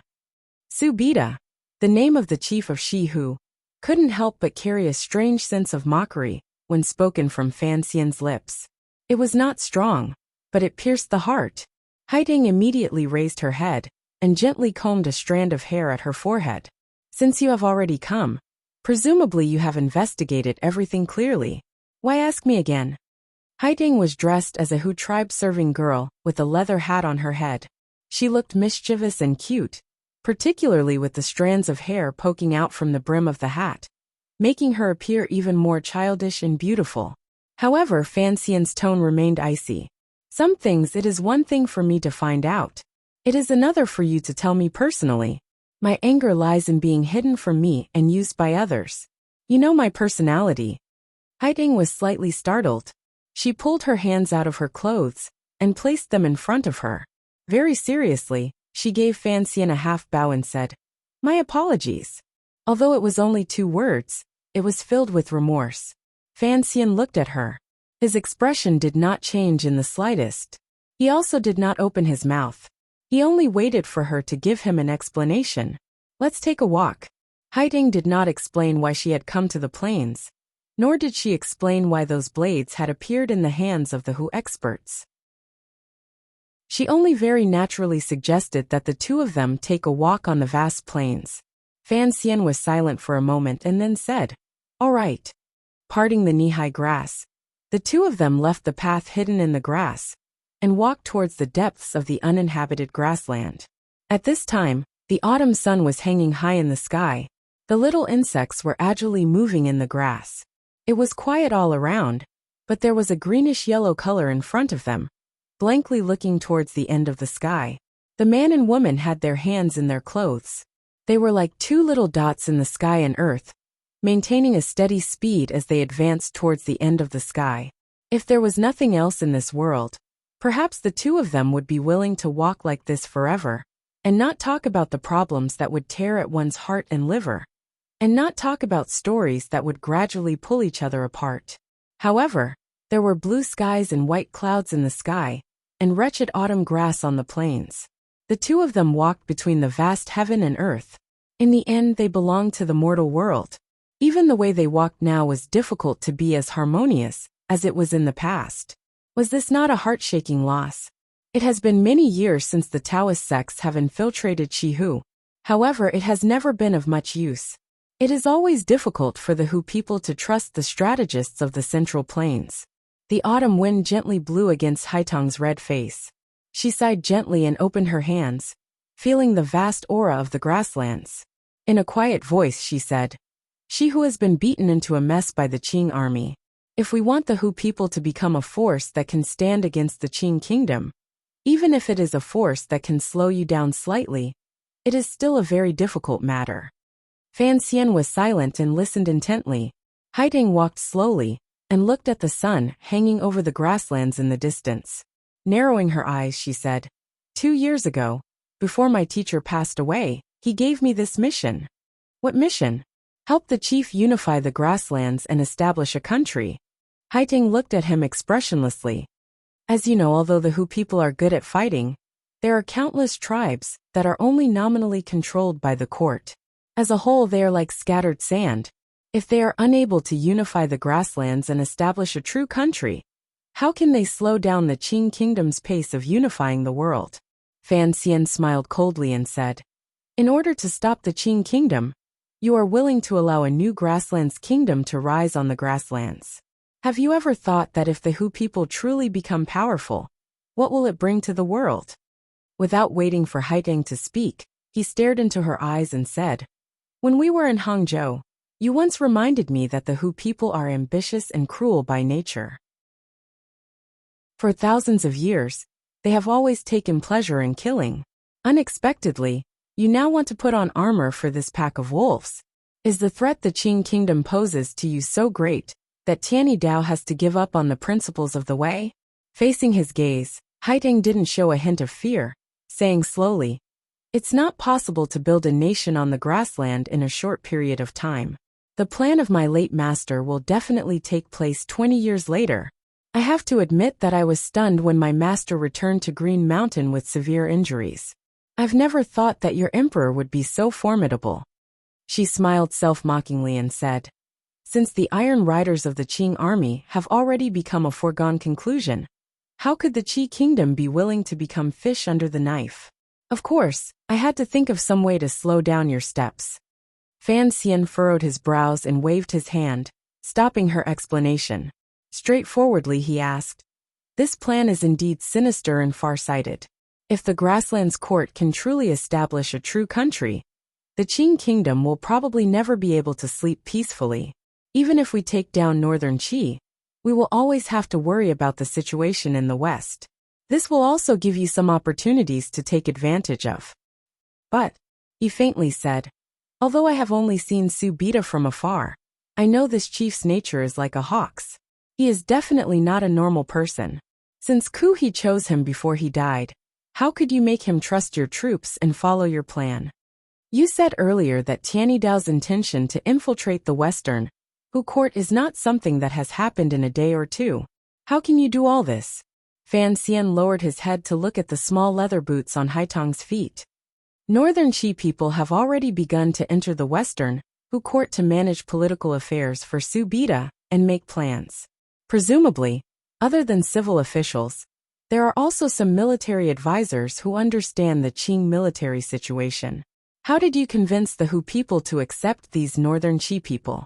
You're talking about Wei Wuqing and the others, Haitang replied lightly. They are not all Northern Qi people, Haitang replied lightly. There are also people from Dongyi and the Qing kingdom. Fan Xian looked at her with slight surprise. Haitang continued lightly. These people are only capable people hired by the chief with a large sum of money. They don't know me or my position in the court. What I need to do is to convince the chief, a ruler with a heart as wide as the sea and sky, that he should be good at accepting all outside wisdom. To subdue the four seas, he needs to use the people of the four seas. Fan Xian's brows were furrowed tightly. Looking at her, he said, but you still haven't explained why Subita, such an ambitious person, would listen to everything you say. You have to know that in the Hu people's tribes, women never have much of a place. Haitang smiled slightly. A glimmer of interest suddenly appeared on her plain face. Looking at Fan Xian, she asked, do you think I'm using a honey trap? Fan Xian paused and didn't know how to respond. He had long discovered that the chief had entered Haitong's tent more than once at night. Furthermore, it was clear that the chief had some feelings for Haitang. Haitang smiled and looked into Fan Xian's eyes. Sighing, she said, I wasn't born as beautiful as you. Even if I wanted to use a honey trap, I don't have the capital. At this moment, a strange thing happened between the two of them. When Haitang sighed at Fan Xian's appearance, her arms seemed to rise uncontrollably. Her fingertips trembled slightly and touched Fan Xian's cheek, sliding an inch across his face. The light touch of her fingertips against his skin was so bone deep that it touched the deepest feelings in the bottom of their hearts.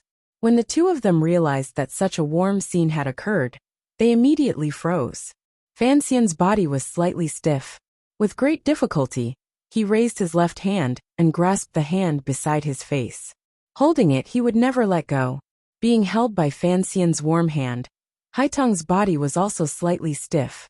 I found that it is difficult for the two of us to walk as harmoniously as before. Fan Xian held her hand and quietly said.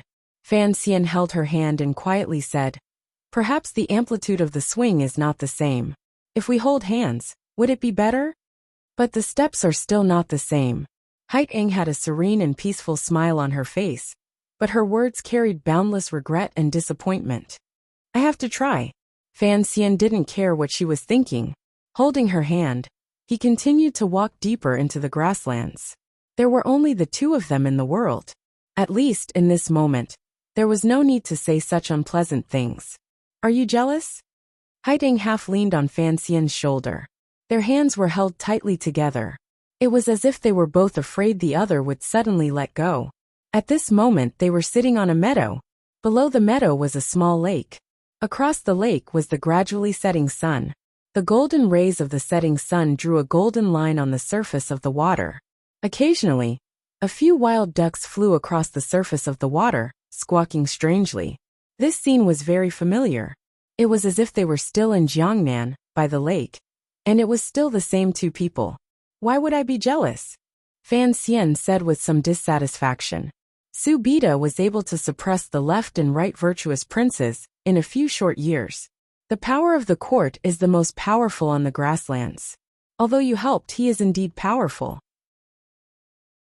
In the end, you are still jealous, Haitang said with a slight smile.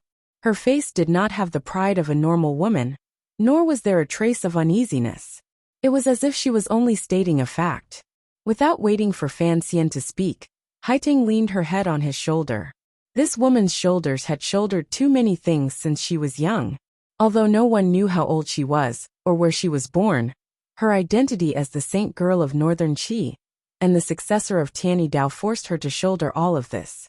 She would also have a day when she was tired. She also hoped to unload the heavy burden on her shoulders, and then lean on a shoulder she could rely on.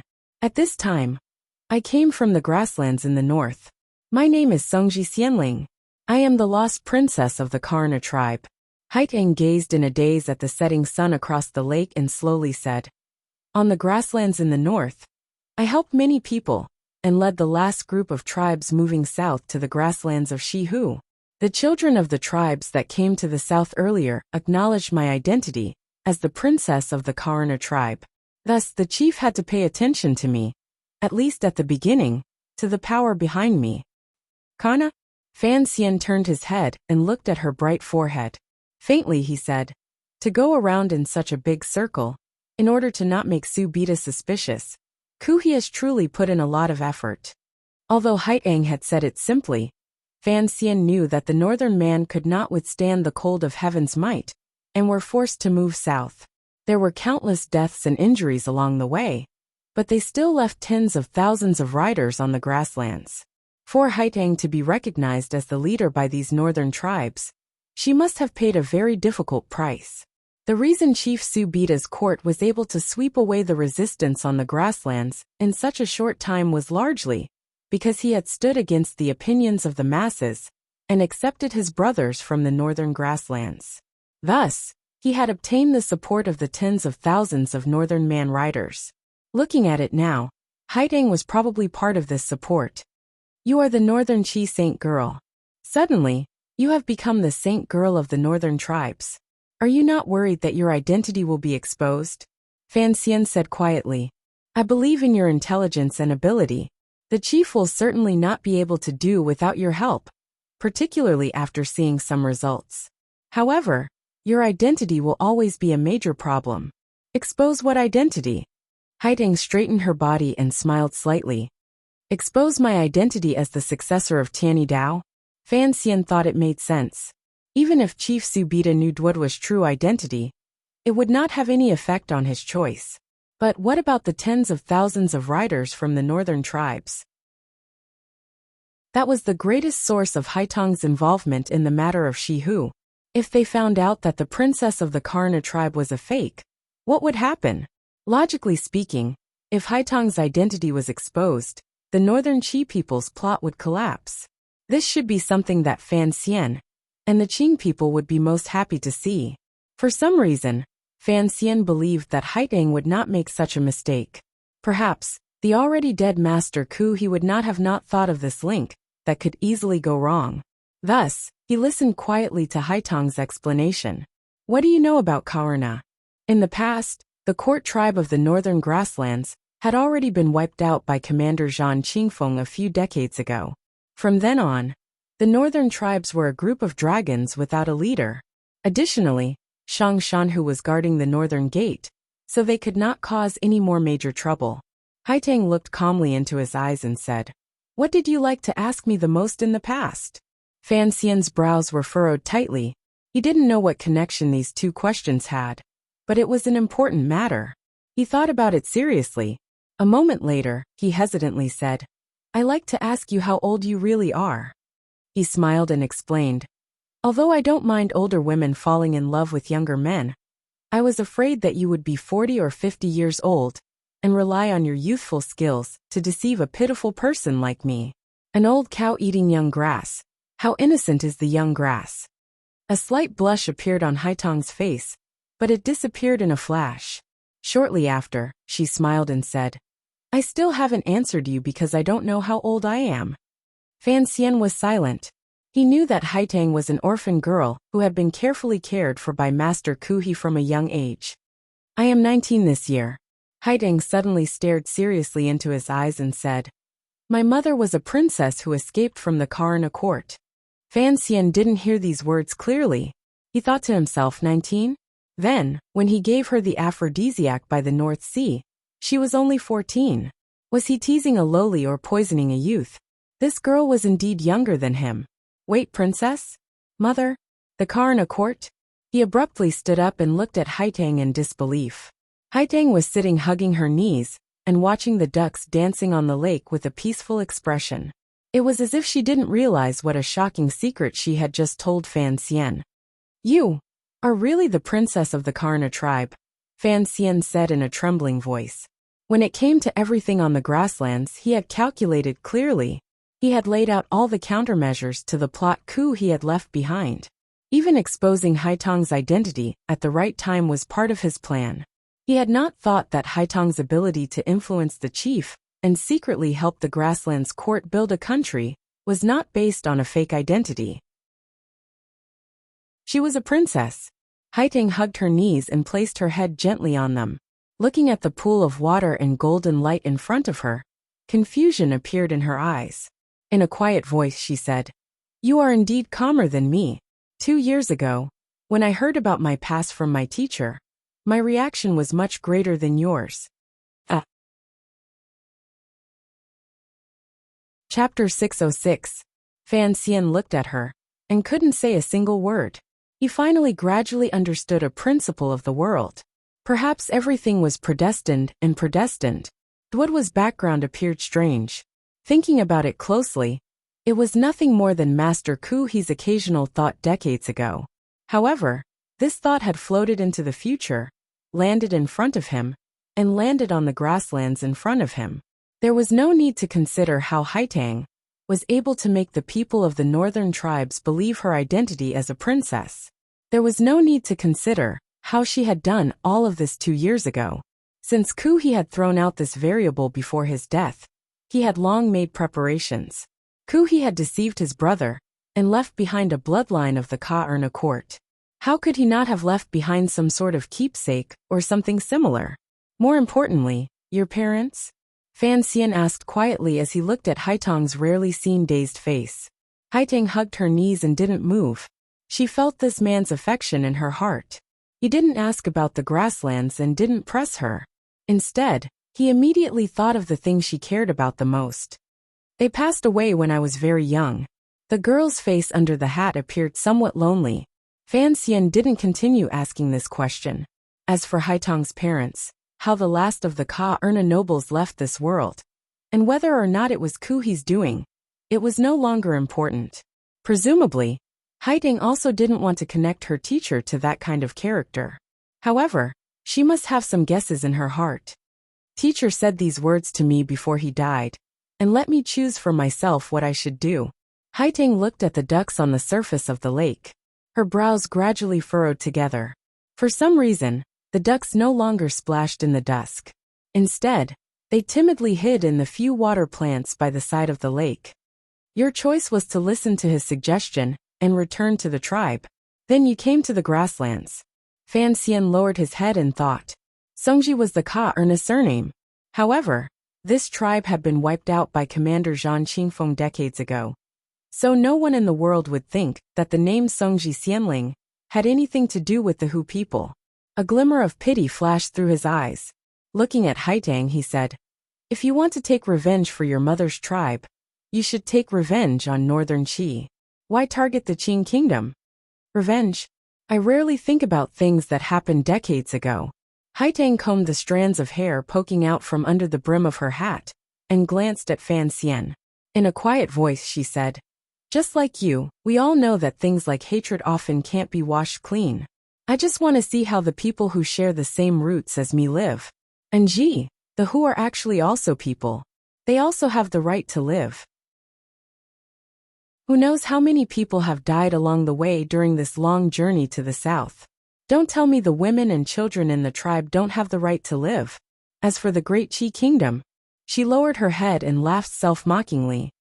"Although Master revealed my past, he gave me the Tiani Dao. I am still the holy maiden of the great Qi kingdom. If I really wanted to bring disaster to the great Qi kingdom, why would I need to come to the grasslands? I just want the people in these tribes to have a stable country to live in." Haitang stared into Fan Xian's eyes. "Thus, I want to help Su Bida unify the grasslands, end the endless internal strife, and bring peace to the grasslands." "Peace?" Fan Xian's voice immediately became cold. The unification and peace of the grasslands will certainly lead to an all-out war with the Qing kingdom. Is this the future you hope for? I will keep Su Bida in check. Haiteng lowered her head. Childish, Fan Xian said quietly. The taste in his words was very similar to the mockery Li Hongqing had used to berate him in Dingzhou.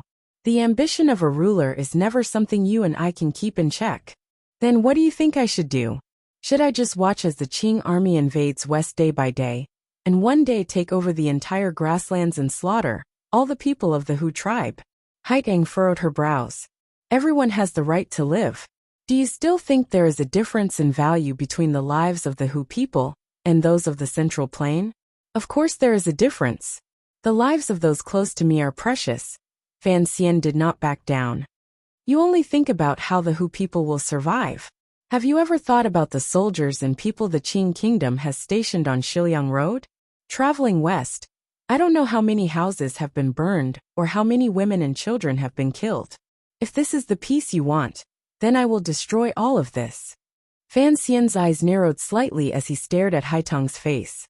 This is a hatred formed over 1,000 years.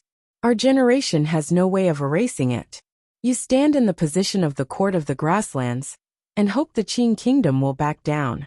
I stand in the position of the Qing kingdom and hope the grasslands will continue to be chaotic. Haiteng rose and raised her head slightly to look at Fan Xian. You've already been on the grasslands for 12 days. Presumably, you have investigated some things. Why haven't you gone back? What are you waiting for me here for? I want to confirm your role. Fan Xian's face was slightly pale. Perhaps you haven't even thought about it, but you actually still see yourself as a Northern Qi citizen and have never seen yourself as the princess of Ka-Erna. In the name of finding a place to live for the grasslands, it is actually for the safety of Northern Qi's rear, and to help Northern Qi slow down my emperor's footsteps. Without waiting for Haiteng to speak, Fan Xian raised his brows and stopped her from speaking. This is a subconscious action. Speaking of this, I have to admire Master Ku He. He looked at Haiteng with pity. You are a saint girl.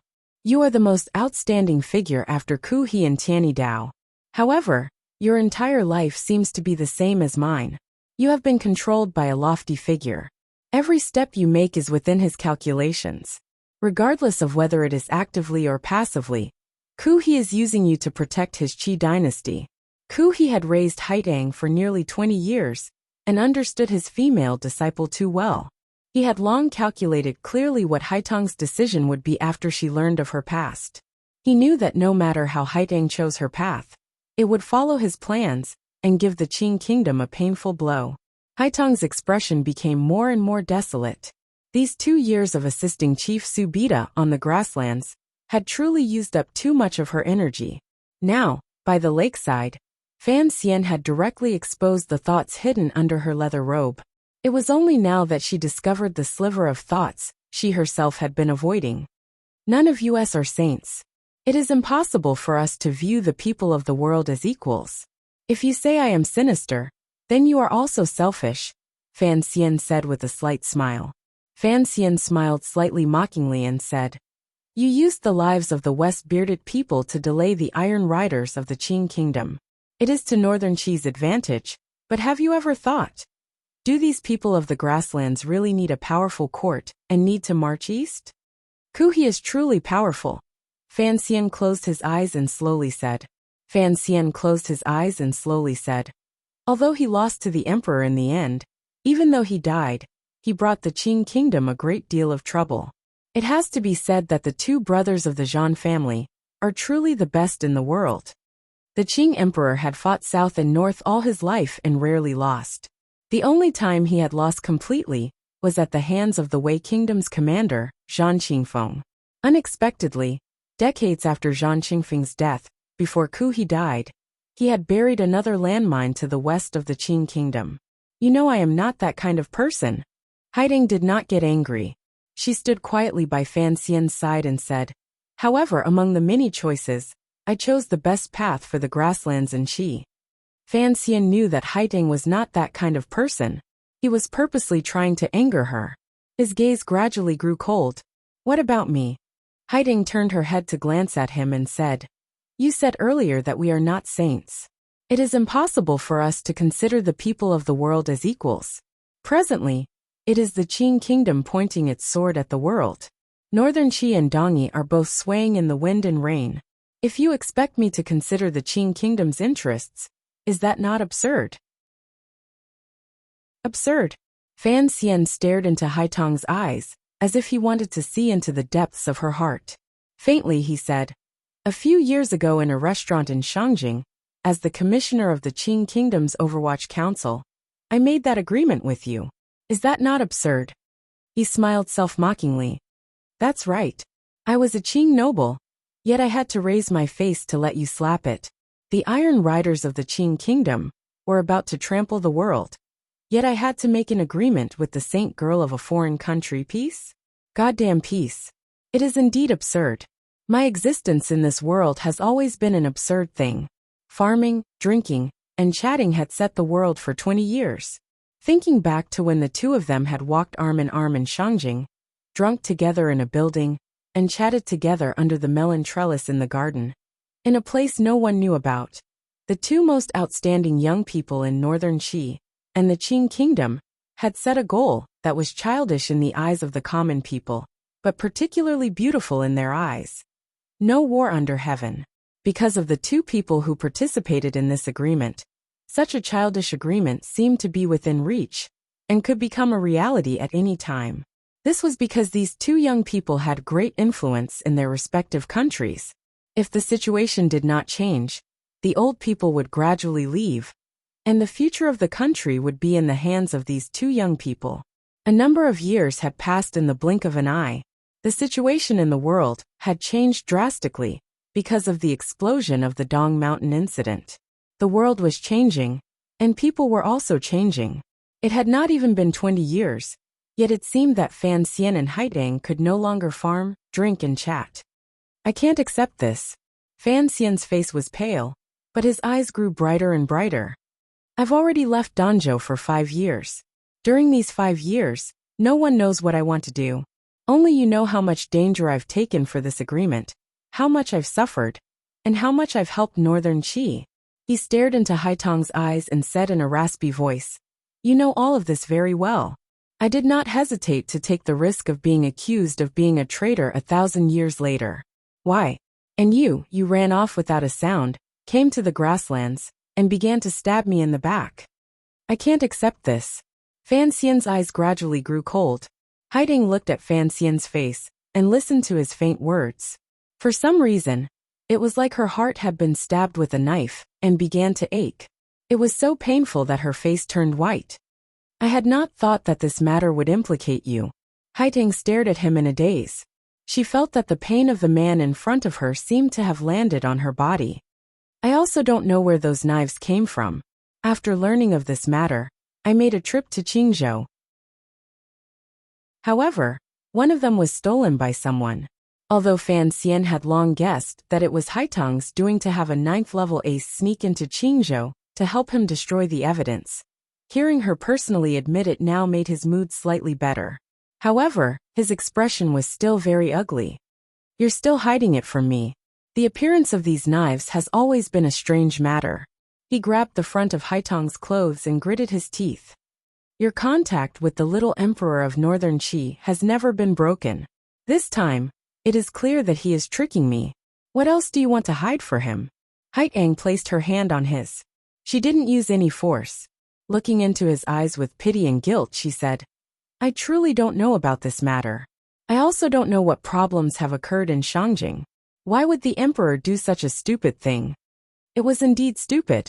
In the Qing Kingdom, Northern Qi's greatest support was Fan Xian.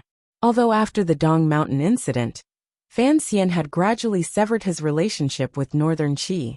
If the Northern Qi emperor truly wanted to have a future, it would be difficult without Fan Xian's help.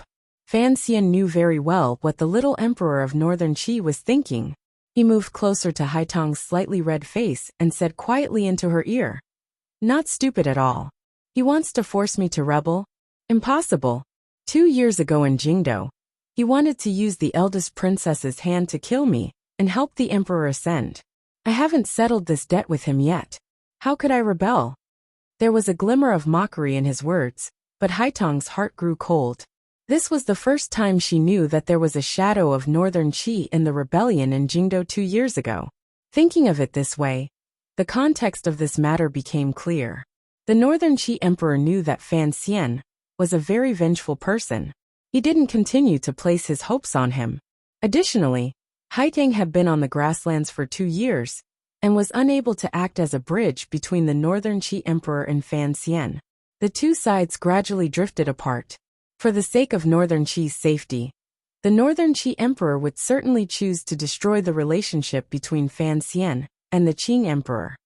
The emperor had no other choice. The posture between Haitong and Fan Xian was very warm, but the words the two of them spoke were shocking. Faintly she said, "These 2 years, you've helped the Qing emperor organize his governance, govern the people and manage the palace treasury. A great battle is about to break out at any moment. How could he trust you?" "I don't care if he trusts me or not. Right now, I don't even need your trust." Fan Xian shook his head and rubbed his cheek against Haitong's slightly cold face. He took a deep breath and said, "Take a message to the Northern Qi emperor. Tell him that I, Fan Xian, will repay him with a lesson he will never forget for the 2 gifts he has given me." Haitong's body trembled. She looked at Fan Xian in surprise, not knowing what he would do. In this world, other than a great grandmaster, probably only Fan Xian would dare to be so arrogant as to say that he would teach the ruler of a country a lesson. "Don't forget, you are a person of the Qing kingdom. You are the son of the Qing emperor," Haitong sighed. Haitong sighed and said, "Who would believe that you would consider problems from the standpoint of Northern Qi or Dongyi? It is normal for the emperor not to believe you. I consider problems from the standpoint of the Qing kingdom. I also don't want the people of the Qing kingdom to sink into the endless blood and fire of war. You will certainly not tell me exactly what you have set up on the grasslands." Haitong's hands passed naturally under Fan Xian's armpits. "But I will do my best to stop you. Other than my emperor, no one in this world can stop me, not even you." Fan Xian took off her hat and stroked her hair. Fan Xian held Haitong tightly, but his gaze gradually calmed. Holding her in his arms, he looked at the sky with narrowed eyes. An eagle was flying in the dusk. The ducks in the lake were frightened by this eagle and hid among the water plants. Haitong had actually also noticed the eagle and knew why Fan Xian was holding her like this. She sighed in her heart and knew that she and the emperor had truly let down the young man holding her. Complicated emotions rose in her mind, so she didn't point out Fan Xian's thoughts. "Stay with me for 3 days, Fan Xian said by her ear. On the grasslands about 10 li away from the lake, hundreds of Western Hu riders were surrounding and protecting their king, the master of this grasslands. Chief Su Bida looked coldly into the distance, looking at the traces of eagles streaking through the air. Songji Xianling had left. The chief was worried that she would never come back, so he had brought the riders to follow. For some reason, the chief had this worry in his heart. It was as if someone was about to take away the most important woman in his life. This woman was not beautiful. She could not compare at all to the beauties contributed by the tribes. However, the chief saw her as more important than anyone else. This woman had brought him the loyalty of tens of thousands of riders, strategies to govern a country he had never thought of, and a new atmosphere on the grasslands. Most importantly, this woman had brought the chief peace, a rare peace. Each time he was with this Karna princess, Chief Su Bida felt it was the happiest moment of his life. Even if they were just sitting face to face and looking at each other, he was still incomparably happy. He knew she was the Northern Qi Saint girl, the last disciple of the great Grandmaster Ku He, and a traveler of the mysterious longevity heaven. He also knew that Songji Xianling was a Hu person, and of the same race as him. If in the future, he could sweep through the world and invade the grasslands, with her sitting by the side of the horse, the world would certainly be much more beautiful. The eagle gradually descended. Chief Su Bida's eyes narrowed. Like an eagle's, they flashed with an intimidating light. The girl had gone after a man. Who was that man? The eagle could not report to the chief that the man was abominably taking advantage of his treasure, so the chief could still maintain his current calm. In other words, Fan Xian's deliberate actions did not have the effect he had imagined. Charge over and kill him. The great Dong Hu looked at the chief's stormy expression and said in a loud voice, "Kill him." Su Bida did not reply. When Songji Xianling left, she had said she would come back, so she would certainly come back. He respected this woman with a strange background. Although he did not mind using a sword to announce his power, he did not want to use this method to win a woman's heart. Follow them. Don't disturb them.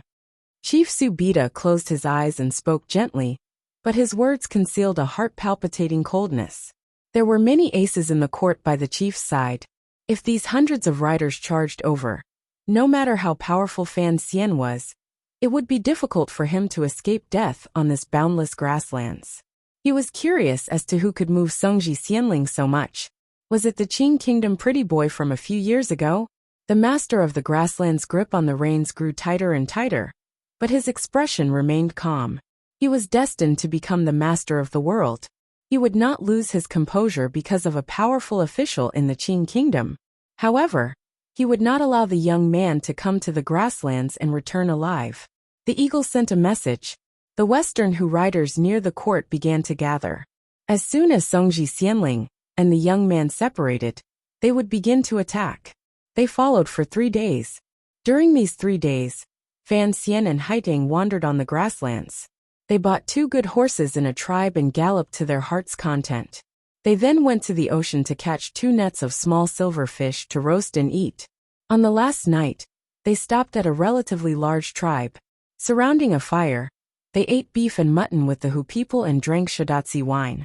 Haiteng knew what these 3 days meant. After 3 days, perhaps the 2 of them would tear apart this complicated relationship and become irreconcilable enemies. Thus, these 3 days had to be treasured. Fan Xian also knew what these 3 days meant. Haiteng's identity as a princess had not resounded through the grasslands, but she could take him to move about as she pleased on the grasslands. She wanted to use this fresh reality to tell him that the Hu people and the people of the Central Plain could coexist peacefully, and that the Hu people were not naturally savage and bloodthirsty. Because of her guilt, Haiteng stayed with Fan Xian for 3 days and didn't ask anything else. She had no idea of Fan Xian's true goal. The light from the fire shone on their faces. Their faces were bright red, just like 2 playful children in the winter. Haiteng handed 2 items to Fan Xian and said, "These are for your child." Fan Xian accepted them and found that it was a string of ruby beads and a small knife that the Hu children liked to play with. It was very cute. "The beads are for Xiaohuar and the knife is for Liangzi?" He raised his brows. "Xiaohuar will probably like it. Liangzi is still young. I'm afraid he won't like it. However, thank you for your thoughtfulness. Teacher once said that it would be difficult for Lady Fan's body to have children. Now that Fan Liang has been born, it can be said that one of her wishes has been fulfilled." Haiteng smiled faintly. "Presumably, you've put in a lot of effort." 3 months ago, Lin Wanner, who had been pregnant for 10 months, finally gave birth to a son. Before the palace randomly bestowed names, Fan Xian had hurriedly given the name Fan Liang and added it to the family tree. This matter angered the Qing emperor greatly. Fortunately, Fan Xian had left the emperor the right to choose a name. Only then did he manage to bluff this matter over. Hearing Haiteng's words, Fan Xian smiled bitterly. During these 2 years, other than helping the emperor deal with national affairs, most of his energy had been focused on treating Wanner's illness. In order to have children, Wanner had paid a great price. In order to develop the medicine, he had also suffered greatly. Fortunately, the path that teacher Fei Jia had set in advance was right. Only then did he successfully get Wanner pregnant. Why was he named Fan Liang? Haiteng asked curiously. She knew that after tonight, it would probably be difficult for her to see this young man again. Thus she asked endlessly. She wanted to know how he had lived these 2 years, and what the people by his side were like. "An idle wife is a good mother," Fan Xian smiled slightly. "Isn't it interesting?" The people in the tribe gradually fell asleep. Only Fan Xian and Haiteng remained by the fire. Both of them seemed to have sensed something. Neither of them felt sleepy. They quietly waited for the arrival of dawn. "It's almost dawn." Haiteng leaned against Fan Xian's shoulder and spoke faintly. This woman had reached the time of parting, and finally revealed the emotions a girl should have. Fan Xian was silent for a moment. He then suddenly said, "After daybreak, once you leave, that passionate chief will tear me to pieces." After 3 days, given their cultivation, they knew that not far behind them, the master of the grasslands was forcefully suppressing his anger and waiting to give Fan Xian the fatal blow. Haiding closed her eyes and said lazily, "Don't worry about these things. I'll take care of it. I'm a man. I'm not used to letting women handle things." Fan Xian smiled. The firelight shone on his smile. It appeared particularly friendly and confident. "You are very strong, and so is the chief. But I will prove that I am stronger than you." Haiding sat up straight and looked at him quietly, not knowing what he wanted to say. Fan Xian looked at her calmly and said, "I have never liked the stories of lovers separated by their tribes in novels. Duo, you plotted on the grasslands for 2 years, and I prepared for 4 months. I will completely defeat you and sever all of the thoughts he left behind. I like the peace and happiness on the grasslands.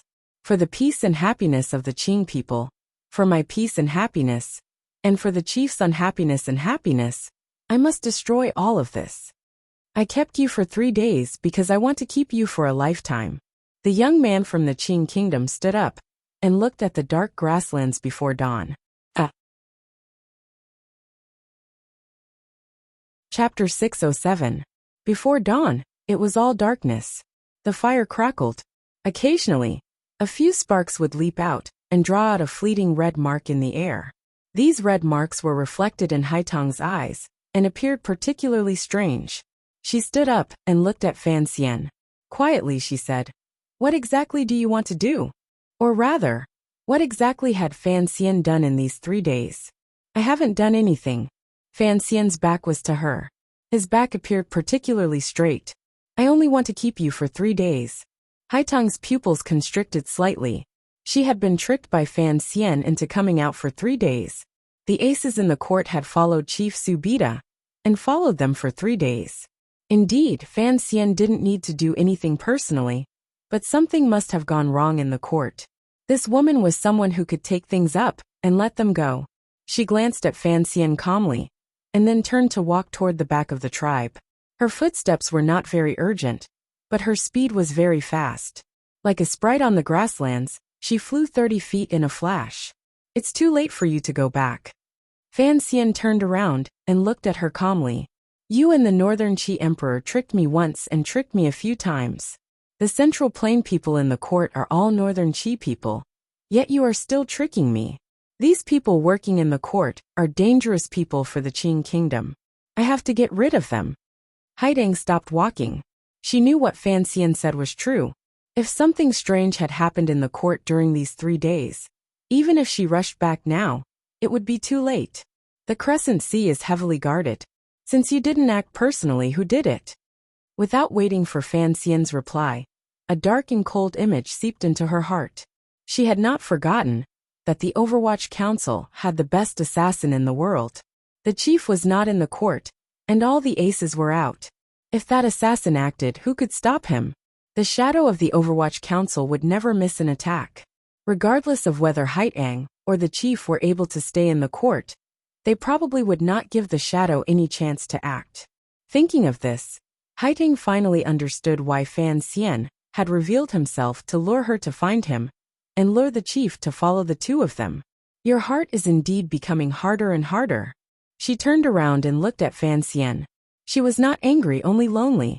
"Is there anyone in this world that you are not willing to use?" Fan Xian had used Haitang, but he did not feel any remorse in his heart. The two of them were already enemies. "I am not a heartless person." He then shook his arms and leapt toward her. The tyrannical Jinqi in his body bloomed to its limit in an instant, shaking the night sky and grasslands into chaos. Like a tornado, it swept forward. Haitang's eyes lit up as she watched the godlike man approach her. She reached out from her thin leather robe and drew a semicircle beside her, stabilizing the flow of air around her in the time it took for a spark to fly off a flint. A moment ago, there was endless affection and sorrow at parting. In the next moment, a storm suddenly rose. Fan Xian was like a god of death under the moonlit night. Carrying the grass and sparks around him, he struck out with a fist that was like thunder. Haidang Duoduo's figure flashed and disappeared in front of this storm. In the next moment, she appeared in front of Fan Xian in the eye of the storm. Using her fingers as a sword, she stabbed out at an angle. It was as if she wanted to knock down the moon in the sky. The crescent sea reflected the moon in the sky. It was beautiful, clear, and serene. The people around the sea were sleeping deeply. Only the serving girls who had woken up early began to walk into the sea to prepare to fill the water for the nobles to wash. A serving girl looked at the hunched mute servant and smiled. She took out a piece of cake from her clothes and handed it over. This mute servant had been picked up from the grasslands by the Donghu family 4 months ago. His body was a bit handicapped, but he had great strength. Using him to do rough work was the most convenient. However, because he could not speak and was a slave, he was often bullied by the young nobles around the court. He looked very pitiful. If it weren't for these kind Hu girls helping him out daily, this mute servant probably wouldn't have lived for more than a few days. The mute servant accepted the cake the Hu girls handed him and smiled ingratiatingly. His throat made a croaking sound, as if he wanted to express his thanks. The Hu girls giggled and almost broke the piece of the crescent sea before dawn. The mute servant walked toward the meadow behind the crescent sea. Every day at dawn, he would go pick up sheep dung. The people in the court had long become used to this sight. Today, this mute servant walked through the meadow and the dense sheep dung. His body remained hunched, and he didn't even glance at the sheep dung. Usually, he would be happy to run into so much sheep dung. Today, he would not be happy, because he no longer had to pick up sheep dung. Walking to a patch of long grass, the mute servant slowly took out an iron drill from his bosom and stabbed it into the soil. With a shake of his right palm, the iron drill that was stained with blood was shaken several feet into the soil with a poochie sound. Not a single trace of it could be found. The mute servant pressed his dry lips together and closed his eyes to think back to the process of his actions. After confirming he had not missed anything, he once again raised his feet. His body was still hunched as he slowly walked into the depths of the grasslands. No one knew how long it would take before he could walk back to the central plain. The surroundings of the crescent sea were calm. No one noticed that a mute servant had left the place he had lived in for 4 months. The security around the king's tent appeared tight, but in reality, it appeared lifeless, particularly the people from the central plain who the chief placed great importance on. The important figures responsible for communicating with Qingzhou and Dingzhou lived in tents that were particularly deathly silent. Wei Wuqing's body was weak. He couldn't speak at all. He couldn't even move a finger.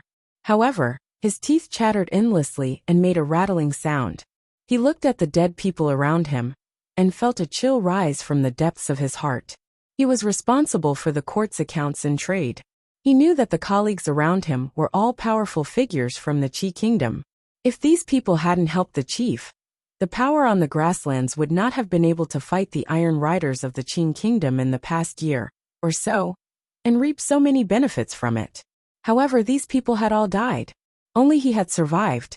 He thought of the scene earlier. Terror rose in his heart. It made him want to scream, but he couldn't make a sound. The shadow, the god of death, had controlled him like a ghost and then easily and slowly massacred everyone in the tent. No one made a sound or had any reaction. Wei Wuqing didn't know who that person was, or why he hadn't killed him. Chatting could preserve his life. This was a benefit no one could think of. He only sank into endless terror. His pupils constricted nervously. He felt that this patch of darkness would never be able to turn into light. One finger picked up the moon. The fingertip was slender and ordinary, but it seemed to contain the brilliance of heaven and earth. In an instant, it broke through the wind and intent and lifted toward Fan Xian's throat. His fist had already struck empty air. It brushed past Haitong's right shoulder and crashed into the grasslands, sending up a large cloud of dirt and grass. Borrowing the power of heaven and earth to do things naturally, no school was more powerful than Tianyi Dao. The shadow of the moon gradually disappeared. The view on the grasslands was blurry. With Haitong's sliding step and attack, it was as if she could sense every wisp of wind and every grain of grass on the grasslands. She moved gracefully toward Fan Xian. Fan Xian had learned the heart of Tianyi Dao from this girl's family. When it came to the cultivation of borrowing power, he was far from Haitang's match. His eyes narrowed. With a flick of his left finger, a small knife spun 2 rounds on his fingertip. It left the sheath. A cold light flashed. A beheading moon, chopped towards the fingertip a few inches away from his throat. Given their cultivation realms, regardless of whether it was a finger or a movement, as long as it touched the other person's body, and Jinqi entered through the bridge, it would heavily injure the other person. Thus, Fan Xian had to stop the finger that was too light to the point of being unable to catch a trace. In order to hide his identity, he did not have a sleeve crossbow on him. There was no black dagger in his boots.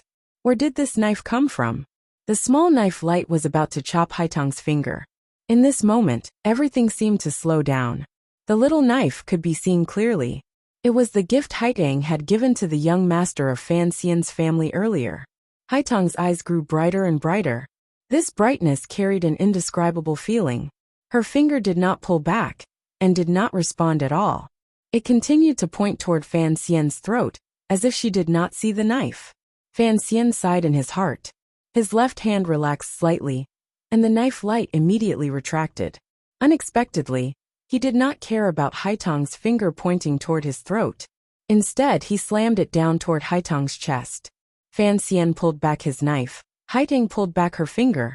Fan Xian brought down his palm, and Haitang returned to protect. These were 4 simple movements, but they had to be done so cleanly, and without any hesitation. In this world, probably only when these 2 young people faced each other, could there be such a miraculous scene. In the end, Fan Xian had the first move. His palm had already landed on Haitang's chest. Haitang's eyes grew brighter and brighter. She did not pay any attention to this palm. Instead, her fingers spread out gently like the autumn grass floating in the night wind on the grasslands. Strand by strand, they wrapped around Fan Xian's arm, and restrained his right arm. In a flash, Fan Xian and Haitang Duo each had a chance to kill the other.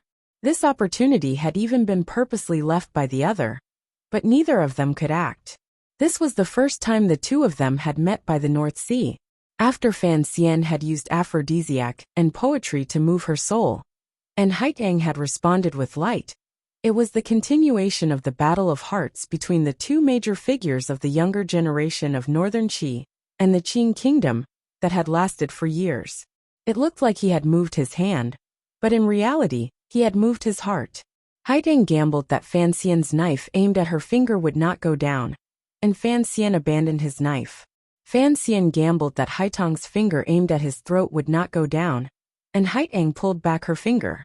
Haitang gambled that Fan Xian's palm aimed at her chest would not go down, and so she bound his right arm. If they both couldn't bear it, why act?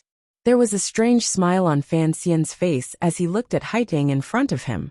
Although the 2 of them knew that this attack would probably be futile in the end, he still acted. Haitang placed her hand on his finger, and spat out the pure Jinqi of Tianyi Dao, stopping the tyrannical Jinqi in Fan Xian's right arm from charging forward. It immediately made the palm he had imprinted on her chest useless. Fan Xian still acted. There was no threat or Jinqi. He moved around Haitang's clothes. The place where his palm pressed was very wonderful, very soft and very gentle. Thus this move was very enchanting. Haitang was very angry, and her heart was slightly in chaos. Fan Xian's left hand, which had abandoned his knife, quietly brushed up in the instant her heart was slightly in chaos. It brushed against the side of Haitang's ear. With a gentle flick of his little finger, a golden needle pierced into the pressure point below Haitang's ear. He wanted to kidnap Haitang and bring her back to the central plane.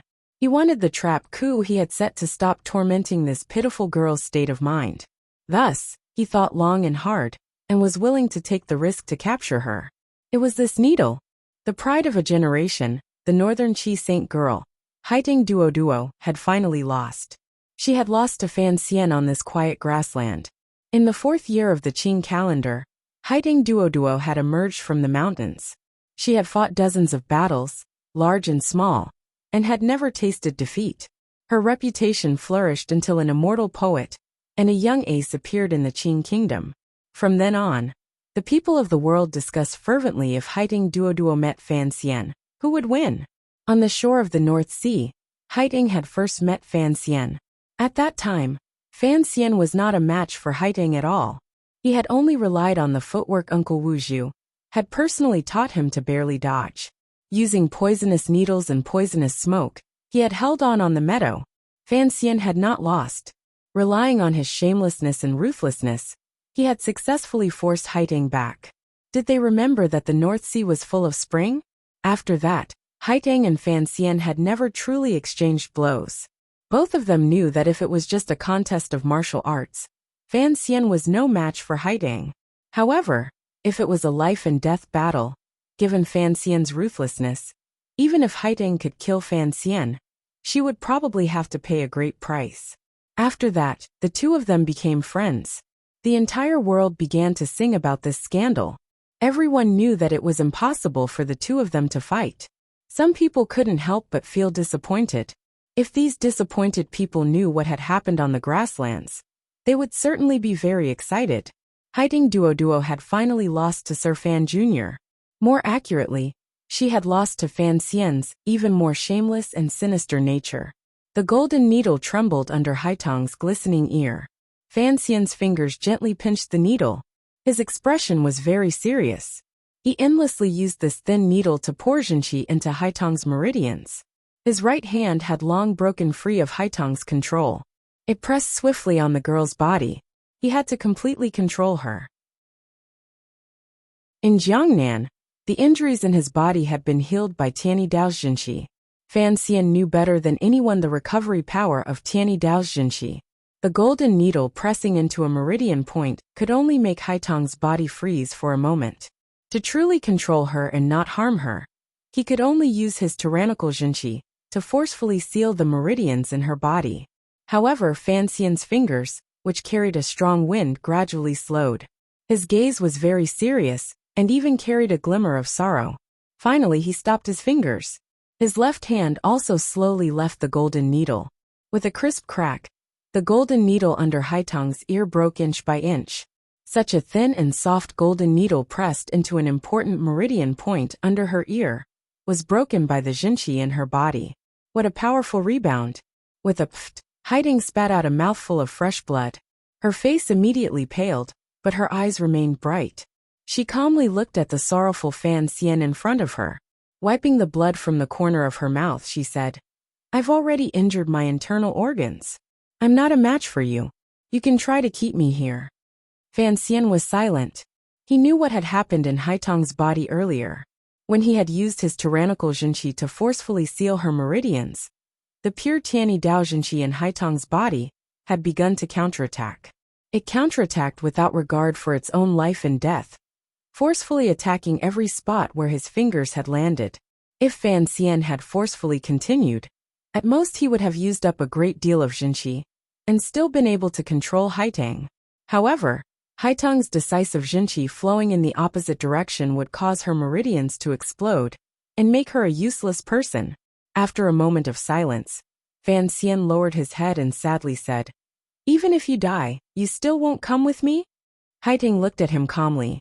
Fresh blood dripped from the corner of her lips. Slowly she said, "If my heart wasn't in chaos, how could you control me?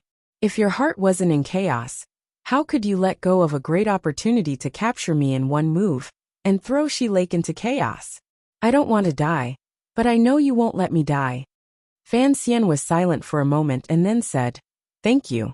He was thanking Haitang for her trust in him. He was thanking her for knowing his heart and his feelings.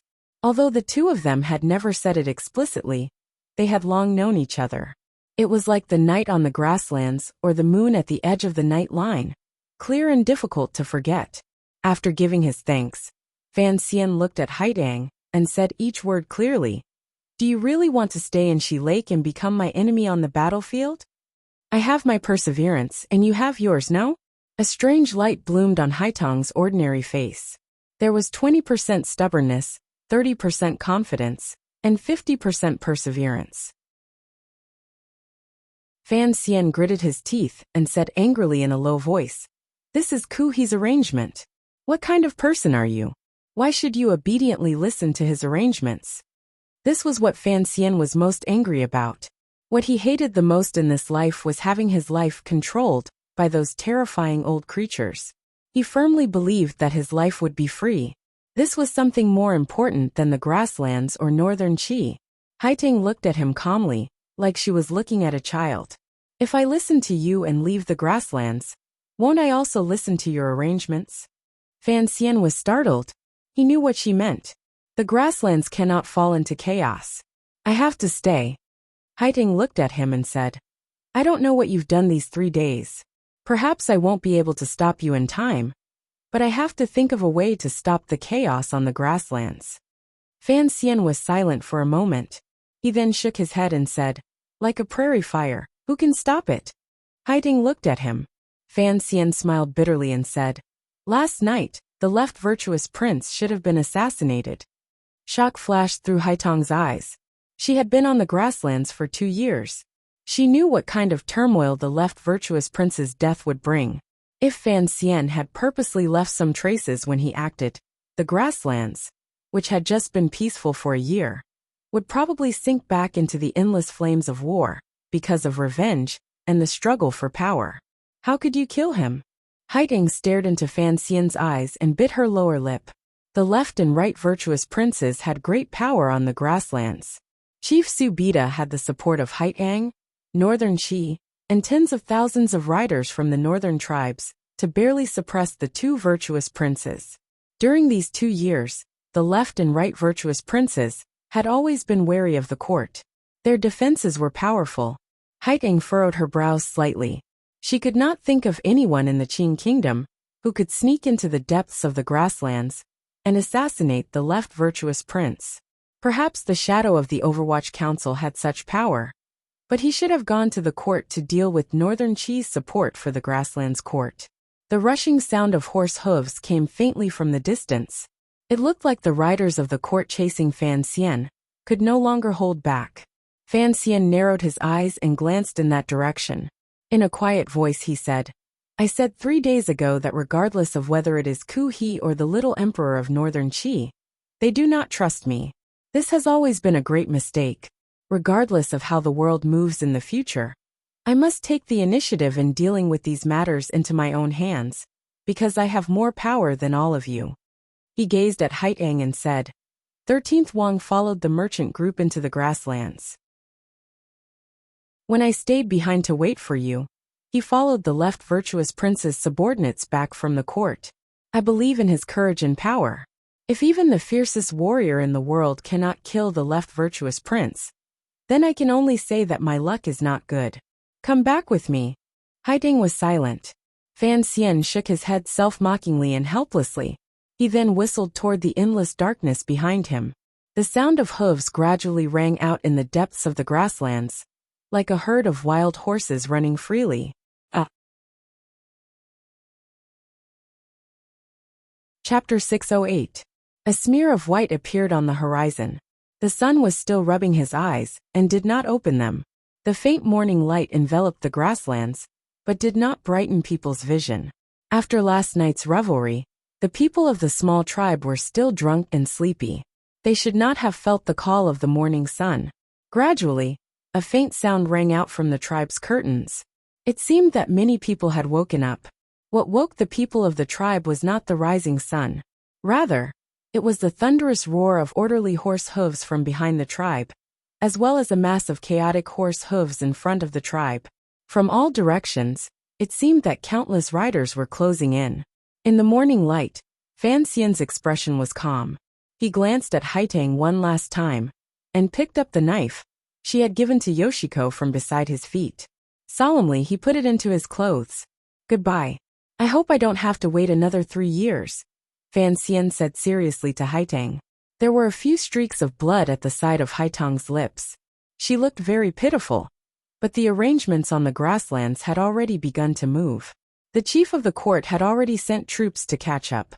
If she wanted to escape, she could only take advantage of this moment to leave.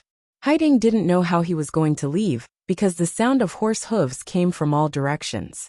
It seemed that the court's riders had already surrounded the grasslands. She glanced at him with a complicated gaze. This gaze was like a heavy hammer that struck Fan Xian's body. It made his body drift diagonally toward the meadow behind him. He drifted easily and joyfully, but it was also gloomy and enchanting. He didn't see how his toes pushed against the ground, but it was as if a thin rope had been tied around his waist. Like a kite, Fan Xian drifted backward and gradually increased in speed.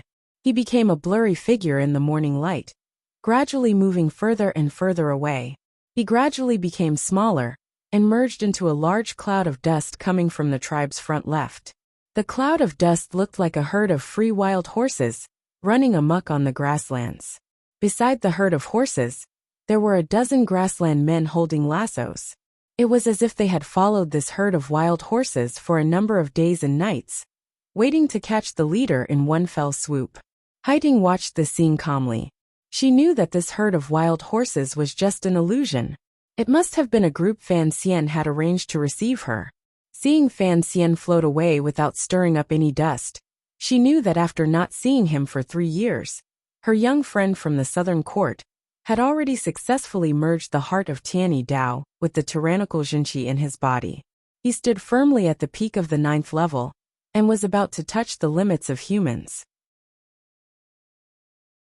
No wonder he was so confident that he dared to enter the grasslands and launch an attack on the royal court and the left virtuous prince's tent in the dark.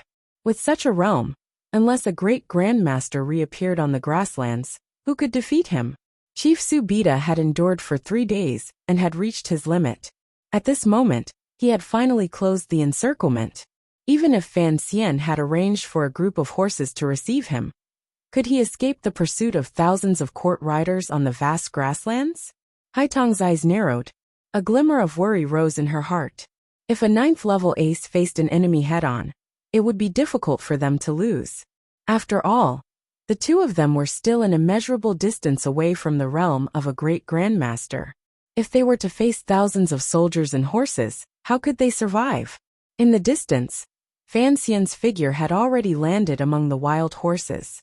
Strangely, the wild and free-loving wild horses, which looked like they would not settle down, did not reject Fan Xian's entry. When Fan Xian sat on the leading horse, the vicious leading horse only shook its neck helplessly. It did not think of throwing him off. The hurried sound of horse hooves swept past Haitong's side. It carried the sound of the wind, grass, and an indomitable aura. The valiant riders of the Western Hu court did not slow down at all. They swept across the meadow toward the wild horse herd in the distance. The wind swept past her body, causing the leather robe on Haitong's body to flutter. She wiped away the blood at the side of her lips and lowered her head silently. A fine horse neighed and stopped from its extraordinary speed. The Hu tribe noble on the horse used the inertia to turn and rise. With a thud, he landed beside Haitang. His feet were as steady as a mountain, revealing his exquisite riding skills. The person who had come was the master of the grasslands, Chief Subida. He glanced at Haitang. Anger and embarrassment gradually rose in his eyes. Injured? Haitang nodded and smiled with some difficulty. The Qing Kingdom's Fan Xian? Chief Subida was tall. His features were firm, and the light in his eyes shone. He looked in the distance at the figure galloping southeast with the wild horse herd, and asked in a quiet voice. "It's him," Haitang replied quietly. Chief Subida would never underestimate any of his enemies, particularly a ruthless and important figure like the Qing Kingdom's Fan Xian. He had endured for 3 days. In reality, he had prepared for 3 days. He had gathered the Hu tribe soldiers on this grasslands. He had to keep this powerful Qing official on the grasslands. Since the other party dared to enter deep into the grasslands, get close to the court, and challenge his dignity, Chief Subida would use the most direct method to express his anger. The court had made ample preparations. After confirming that there were no Qing riders patrolling the grasslands, they prepared to receive Fan Xian in secret. However, the spies had not noticed the herd of wild horses. Wild horse herds could be seen everywhere on the grasslands. Most importantly, they had once seen these wild horses beside a patch of water grass. From their jumping posture and habits, They determined that this was indeed a herd of wild horses. No one could use wild horses to escape before taming them. This was a rule on the grasslands. It seemed that this rule was about to be broken by someone. Smoke and dust rose in all directions. Over 1,000 court riders charged over and charged past the tribe's tents. Under the shocked and terrified gazes of the Hu tribe people, they charged toward the herd of wild horses. It looked like they were about to surround the herd of horses, the dozen men beside them, and Fan Xian, who was hidden in the herd of wild horses. But a long neigh rose into the sky. The herd of wild horses seemed to be driven by some kind of power. Immediately, they were startled awake from the chaos. Stretching out the muscles on their bodies, they raised their hooves and abruptly increased their speed, charging toward the gap in the southeast of the encirclement. The morning sun shone brightly, and the wild horses neighed. Hundreds of fine horses reflected the weak light and emitted a dark complexion as they galloped on the grasslands. In just a moment, they had already rushed out of the encirclement of the court cavalry. This scene had a primitive beauty that was filled with power, and it shocked the minds of countless people. Chief Subida held the reins in one hand and stood by Haitong's side. Coldly he watched this scene. His eyes narrowed slightly, but he hid the shock in his heart very well. With a flip of his body, he leaped onto the fine horse and said, "I'll bring this pretty boy back for you to vent your anger." At this time, he had already admitted that this young powerful official of the southern court, who could be mentioned in the same breath as Songji Xianling, was not just a pretty boy. Looking at his miraculous ability to control wild horses, there was probably not a second person like him on the grasslands. Last night the court was attacked. The left virtuous prince was assassinated. No one knows if he is dead or alive. Haitang stood on the meadow among the chief's dozens of guards. Calmly, she spoke of what Fan Xian had admitted. The chief held the reins with both hands and paused slightly. Immediately after, he squeezed the horse's belly and charged down the meadow. So, the commissioner of the Qing Kingdom's Overwatch Council had entered deep into the grasslands for this matter. The attack on the court was a small matter. As long as it was not the elite riders of the Qing Kingdom charging over, what did it matter if some people died? The chief had not thought that the Qing Kingdom's Overwatch Council was also very selective in who they killed. The people who died were very important to his dream of building a country on the grasslands. Most importantly, the left virtuous prince had been assassinated. This news chilled the chief's heart. Was the grasslands, which had been peaceful for 2 years, going to sink back into chaos because of the left virtuous prince's death? Thinking of this, he couldn't help but curse silently. The left virtuous prince was his uncle. Back then, he had been incomparably arrogant in front of him. Who knew that he would be killed by a Qing assassin with one blow? He was truly a bastard. The chief looked angrily at the dust in the distance. Squeezing the horse's belly, he charged toward the southeast first. Although the pretty boy had used the wild horse herd as a cover and unexpectedly killed his way out of the encirclement, the chief believed that no one would be able to escape the pursuit of the court's riders on the vast grasslands. From here to Qingzhou on the border of the Qing Kingdom, even if one spared no effort and galloped to their heart's content, it would still take 10 days. Galloping madly on the grasslands for 10 days with the Western, Hu court's riders chasing after them. Who could stand against that? The chief was riding a 1,000-li horse, one out of tens of thousands. He believed he could stop Fan Xian. Although the Qing Kingdom's cavalry and archery were also very powerful, the people of the grasslands still believed that the Western Hu men's riding skills were still the most exquisite. If they couldn't catch up to an enemy they could see on the grasslands, they might as well commit suicide. The morning light gradually brightened, and the sight between heaven and earth gradually brightened. The warped morning sun peeked out halfway from the eastern horizon of the grasslands and lit up everything on the autumn plains. Haitong looked calmly at everything in front of her. A glimmer of worry and sadness flashed through her eyes. She saw that on the grasslands, the flood-like Western Hu riders had not formed an encirclement. Relying on the Hu people's exquisite riding skills, they quickly formed a group and formed a fan. Thousands of riders were like one as they sped toward the east. 2 to 3 li in front of the pursuing Hu riders, hundreds of black wild horses were galloping madly. Their hooves kicked up dust. They were like wisps of smoke as they headed east toward the red morning sun. Suddenly, a few people leaped out of the herd of wild horses and mounted them. No one knew where these people had been hiding earlier, or how they were able to follow the wild horses forward. 100 Qing men rode on hundreds of wild horses and galloped through the grasslands ruled by the Hu people. Before the red sun, the horses and the figures on them appeared very spirited and arrogant. The Western Hu soldiers had made a major mistake in their judgment. They had thought that when it came to riding skills, the court riders were unparalleled in the world. No one could compare to them. Furthermore, they didn't know how the Qing people controlled the herd of wild horses. Although the wild horses were powerful, they were not as obedient and durable as war horses. Thus, they thought that on this expanse of grasslands, they would need at most half a day's time to catch up to the Qing people galloping toward the sun. Chief Subida also thought this way. He was even thinking about whether or not he should first kill the powerful Qing official called Fan Xian with arrows after he surrounded the Qing people, and not give Princess Songji any chance to plead for mercy. However, everything developed differently from the judgment of the Western Hu court riders. Half a day passed. A day passed. The proud knights of the grasslands were still unable to catch up to the Qing people. They couldn't even close the distance. The reason was simple. The wild horses in the eyes of the Hu people were not wild horses at all. They were military horses that the Qing Overwatch Council had raised for a long time. The reason they could hide from the eyes of countless people on the grasslands, from the tribes famous for their horses, and become a herd of wild horses that wandered among the water and grass was all because they had been drugged. A drug mixed with ephedrine made the Overwatch Council's military horses appear more active, wilder, and free-spirited than normal horses. Furthermore, this herd of horses was very careful. They had not been nailed or branded. Even their manes had not been tidied. Once they galloped, there was the feeling of their long hair floating in the wind. No matter who saw them, they would think they were a herd of wild horses.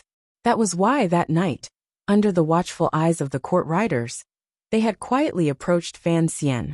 Fan Xian held the reins with one hand and lowered his head to the horse, carefully feeling the condition of the horse. There were 100 subordinates receiving him. Other than a dozen elites disguised as men on horses, the rest of the people had relied on their superb riding skills to hide among the herd of horses. They had experimented many times. The effect of the ephedrine on horses was not as great on humans as it was on horses. It was not to the extent that these war horses would not listen to orders. For the pursuing soldiers of the court, the speed of these horses galloping was terrifying. War horses disguised as wild horses were still war horses, much less war horses that had taken stimulants. Fan Xian knew that the stimulants would not last long, but he didn't need too long. 100 people took turns riding hundreds of horses, giving the war horses enough time to rest and recover.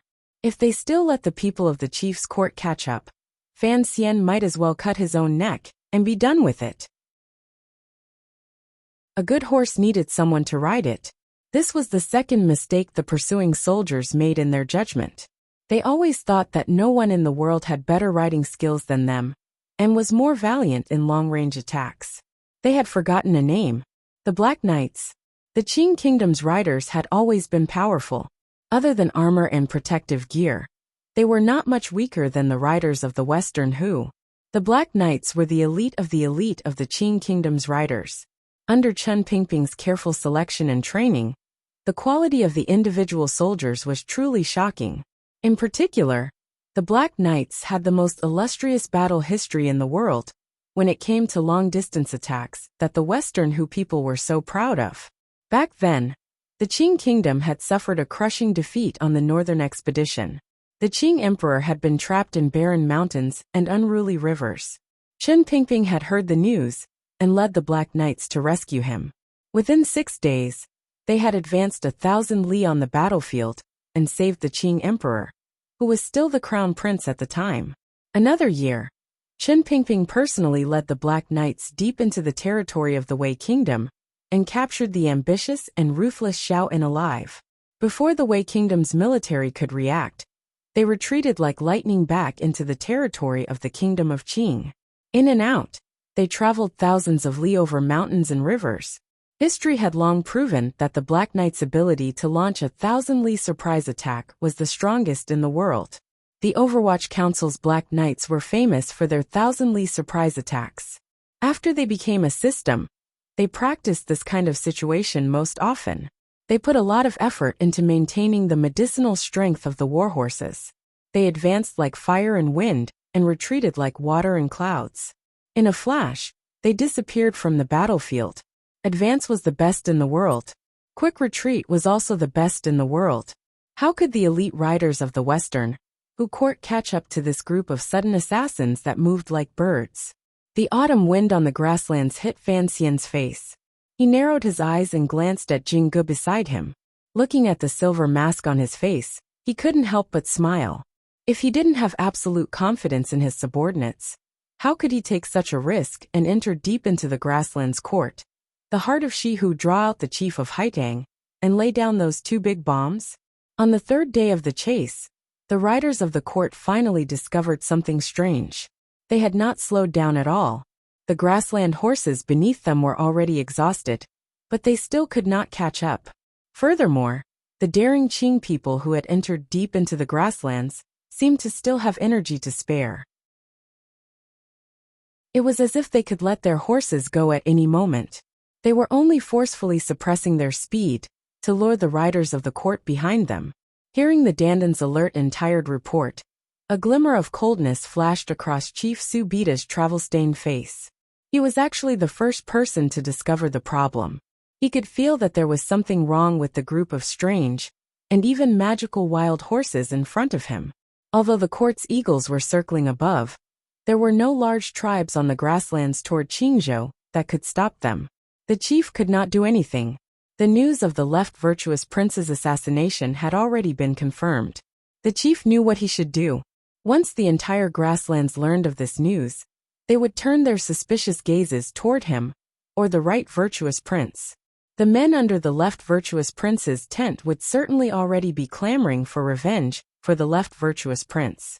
In order to stabilize the court's position, Chief Su Bida should immediately pull on the reins and return to give the left virtuous prince an explanation. The longer he left, the more suspicious the left virtuous prince's tent would become of him. Chief Su Bida was not afraid of the revenge of the left virtuous prince's subordinates. If he wanted to become the true ruler of the grasslands, he had to prevent bloody internal strife from happening. He believed in Princess Songji's words. Establishing a country on the grasslands could not only rely on blood and iron killing to succeed.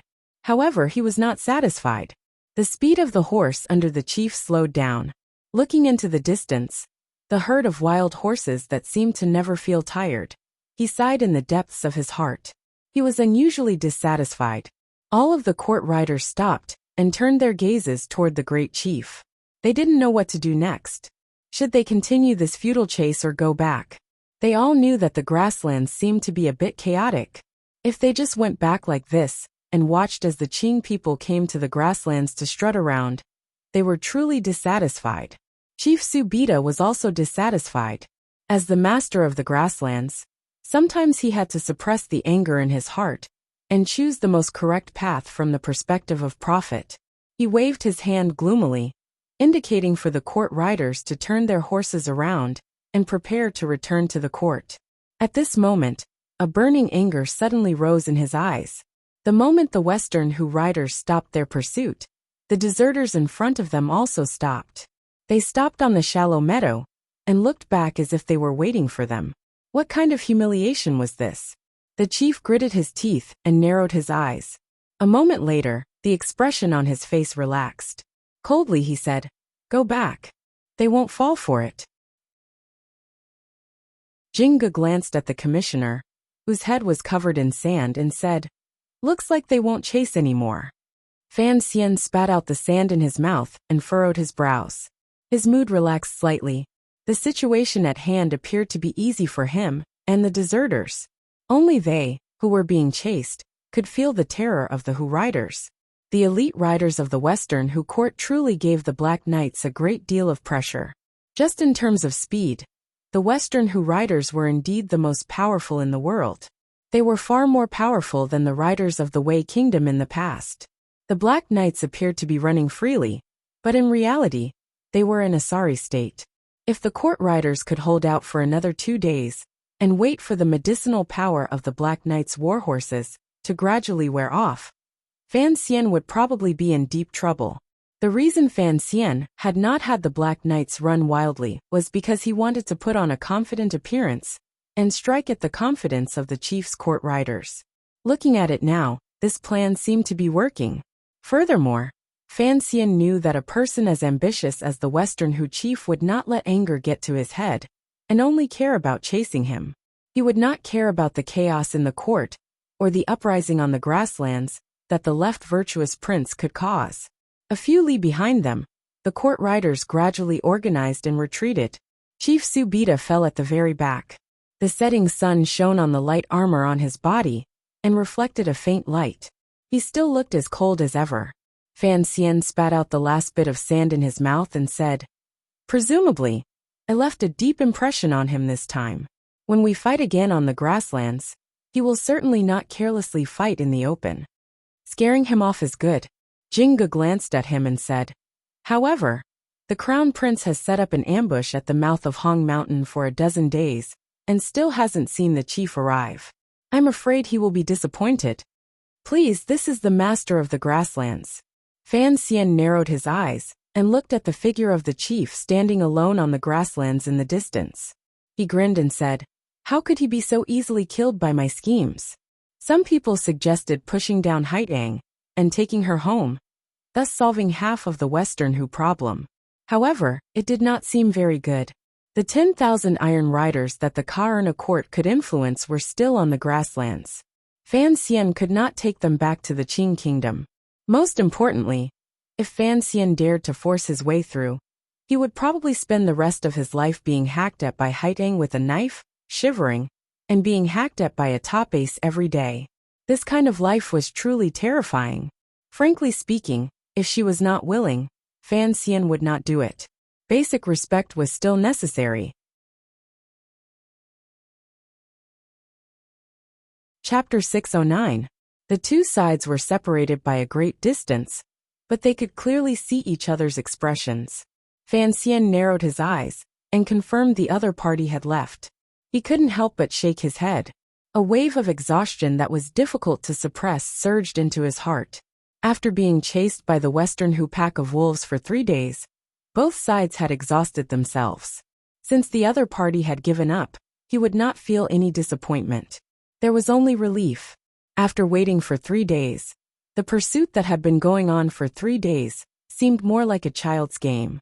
It was not very dangerous, and neither side had even pulled out their knives or shot an arrow. But in reality, both sides knew what this pursuit represented and what kind of danger it hid. Fan Xian and his group entered deep into the grasslands and confidently left. Although they had not truly fought, they had left a deep shadow in the hearts of the Western Hu people. Many years ago, the Qing Kingdom's largest border expansion operation had also been carried out under the secret leadership of the Overwatch Council. Even now, the person called Chen Pingping was still a legend on the grasslands who was treated like a demon. Fan Xian's trip to Western Hu could be considered to have continued the Overwatch Council's excellent tradition. After taking over, he arrogantly patrolled the territory. This was a heavy blow to the spirits of the people on the grasslands. The Western Hu court wanted to unify the grasslands and fight against the Qing kingdom, but they could not keep a group of people deep in the grasslands.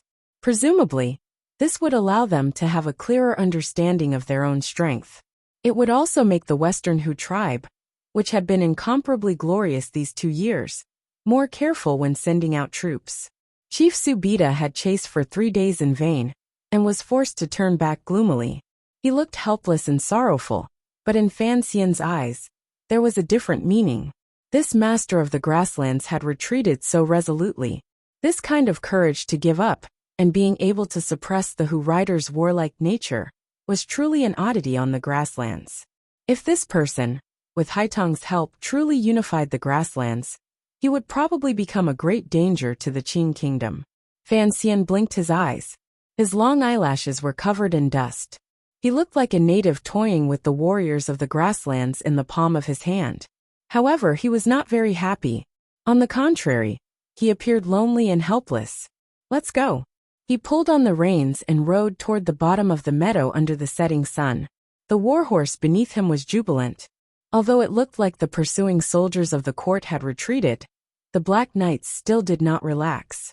Who knew whether or not the ruthless Western, who people would create a false impression, and then attack from the side and rear. On the grasslands, the Hu people had the help of eagles. It completely nullified the effectiveness of the circular telescope in Fan Xian's hand. Because of this, the group of people who had escaped from the grasslands still did not dare to slow down.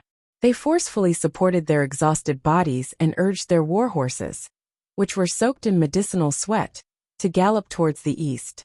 It was not until 7 days later that the group entered the entrance of Hong Mountain that they were truly relieved. Red Mountain was a very strange terrain in the eastern part of the grassland. It was formed by natural piles of earth and stone. After thousands of years of north wind, it had been cut into isolated mountain peaks.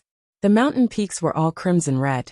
They looked as shocking and murderous as the imperial calligraphy in the imperial study. The path to enter the pass was at the bottom of these red mountains. It was a winding path that resembled sheep intestines. Fan Xian walked at the front of the group and accepted the leather pouch Jing Ge handed him. He drank a mouthful of water to moisten his sore throat. In a raspy voice he said, "After finishing things here, I'll have to lie in bed for 2 months when I return to the capital." A rustling sound came from the Red Mountain. It seemed that someone had stepped on the sand and stones on the mountain. Jing Ge couldn't help furrowing his brows.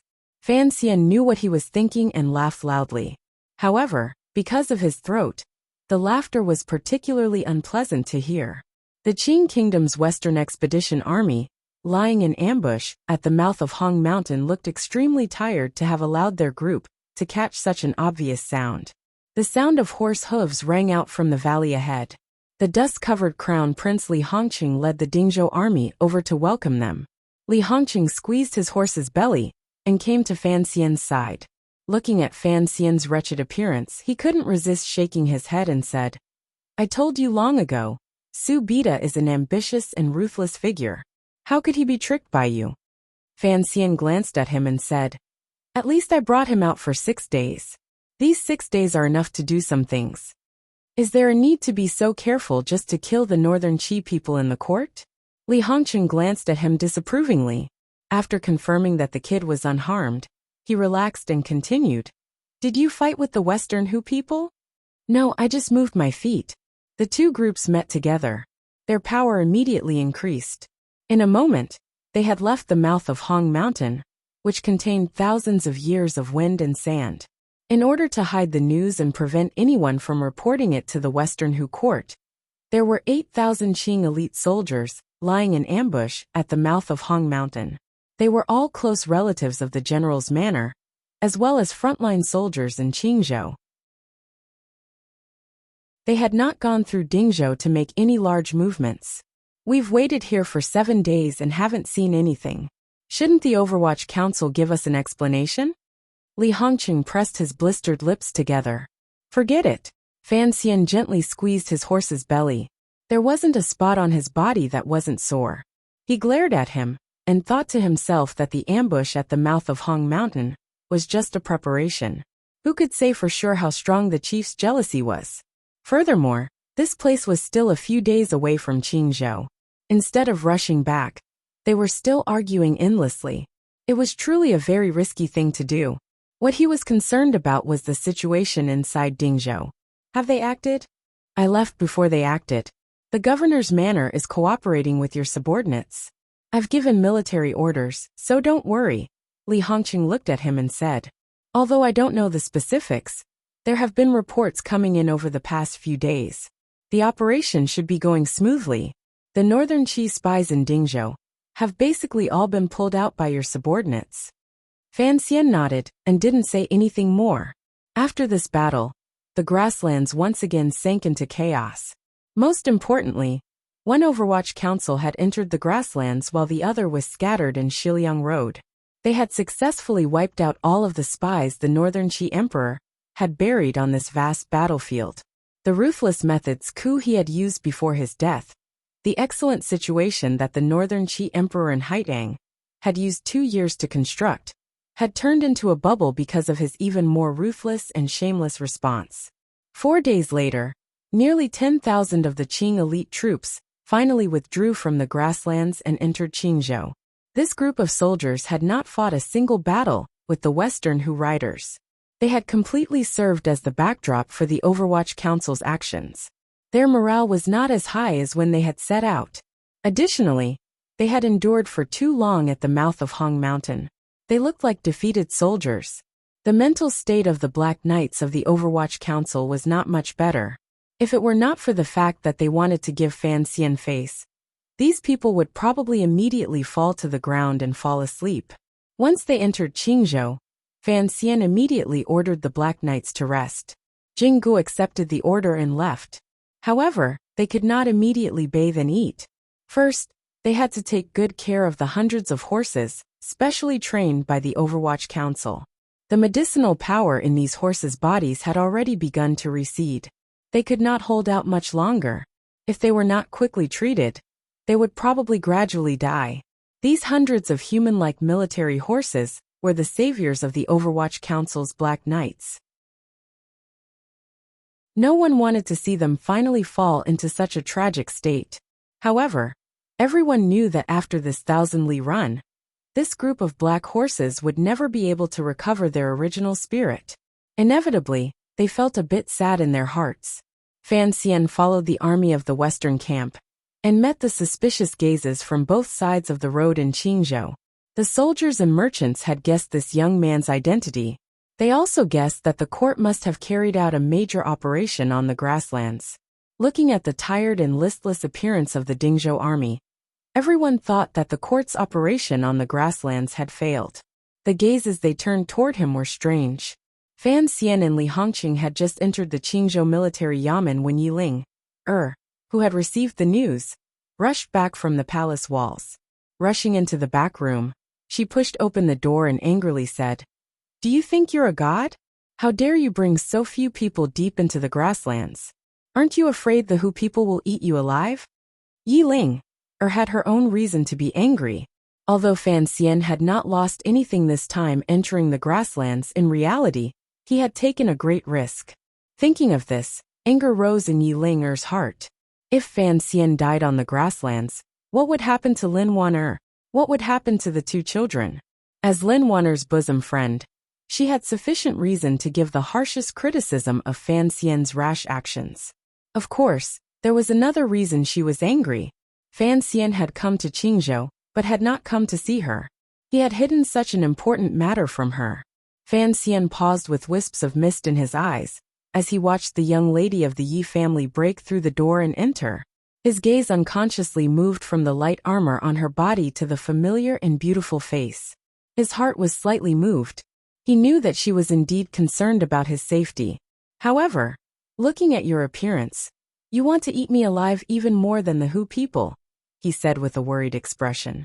Wang Fei, Hongqing and I aren't wearing clothes. You don't have to be so anxious, do you? After entering the Qingzhou military yamen, Fan Xian and Li Hongqing, who were covered in wind and sand and sore all over, had used their power and position to immediately prepare 2 large buckets of hot water. They were soaking comfortably when unexpectedly, a woman barged in. Furthermore, her identity was special. Yiling, had grown up in the Dingzhou army. Her personality was bold and forceful. She was very different from other women. Hearing Fan Xian's words, she realized that Fan Xian and Li Hongqing were naked and curled up in the large wooden buckets. These 2 people still wore purposefully shy expressions on their faces. It was very annoying. On the contrary, she was not embarrassed or angry.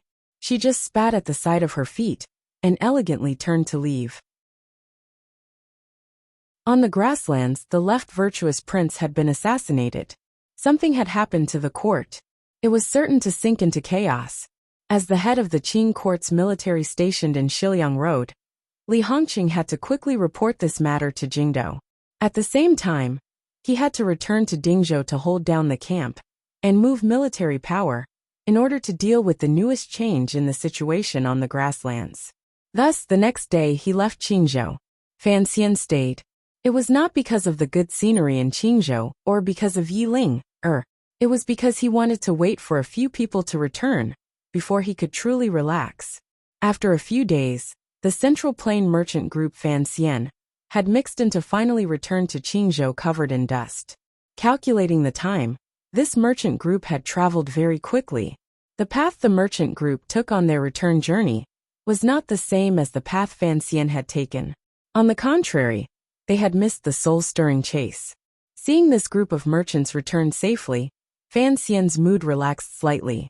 He had been worried that because of the Overwatch Council's actions, these merchants from the Central Plain would become the target of the Hu people's revenge. Unexpectedly, the Hu people, under their rage, were still able to resist attacking the merchant group. It looked like Haitong's teachings these 2 years on the grasslands and the chief's decisions about the future had already affected many people. Soon after, a lonely shepherd who had lost his cows and sheep and was unable to continue living on the grasslands also entered the city of Qingzhou. However, no one knew that in this half a year, this lonely shepherd was playing the role of a mute servant who was used to hunching his body. The shadow had also returned safely. Fan Xian's heart relaxed a great deal.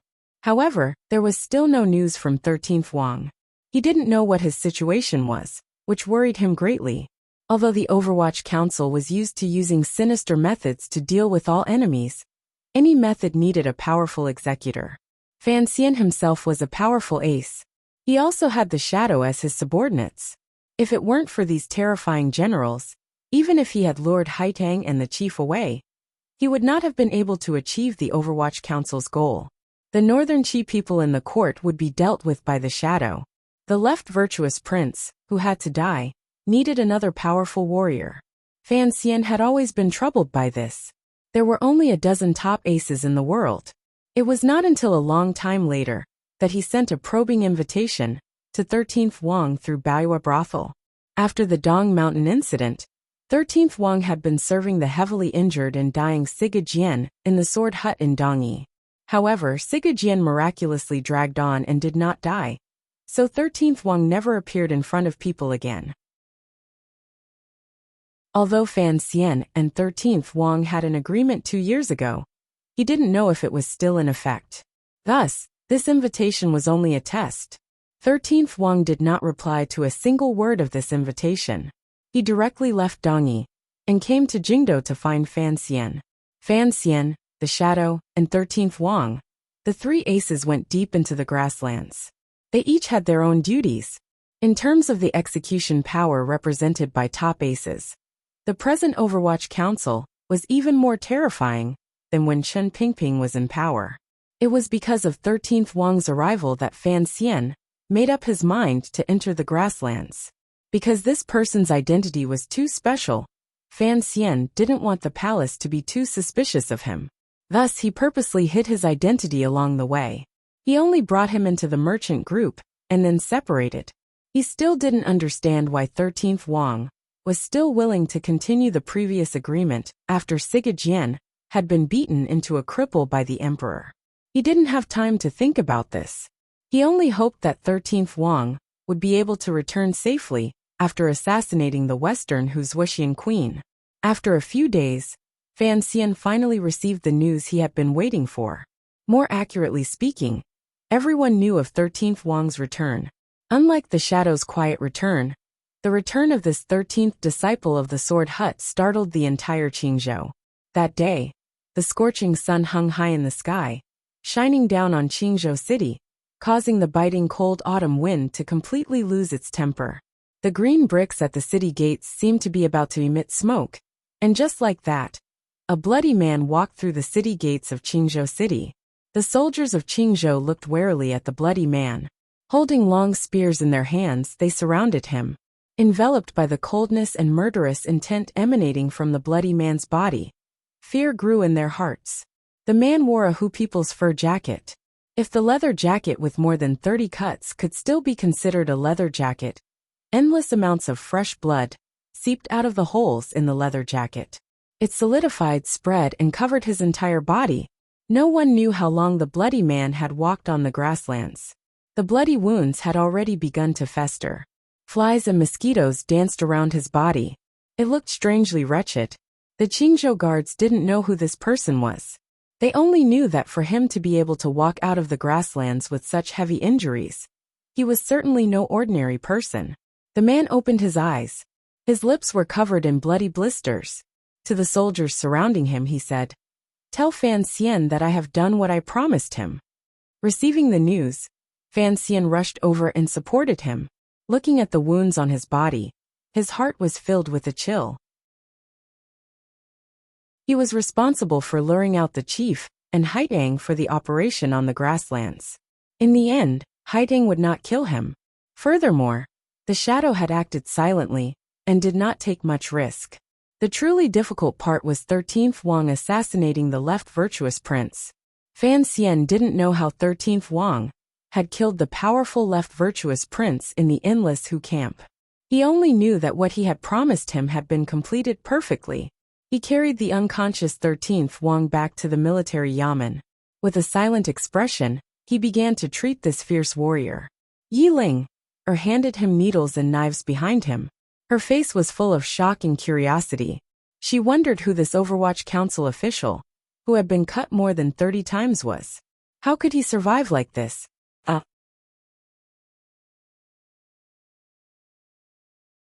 Chapter 610.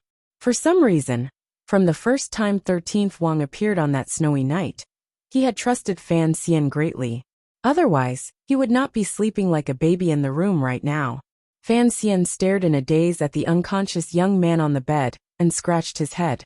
He couldn't find a suitable word to describe his current emotions. In the basin was a blood-soaked cloth. The bright red gave off a faint stench. In order to remove the leather jacket from 13th Wang's body, Fan Xian had expended a great deal of effort.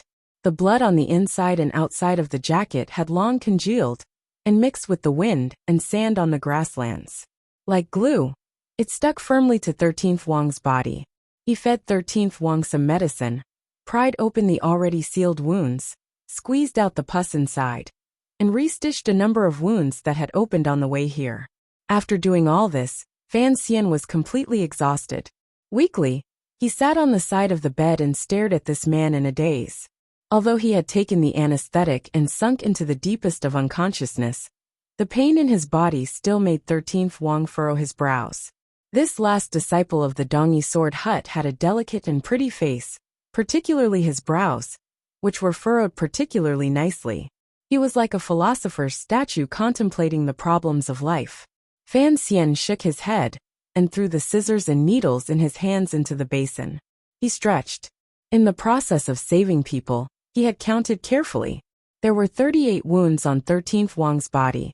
They were all knife wounds, and they were all concentrated in the front half of his torso.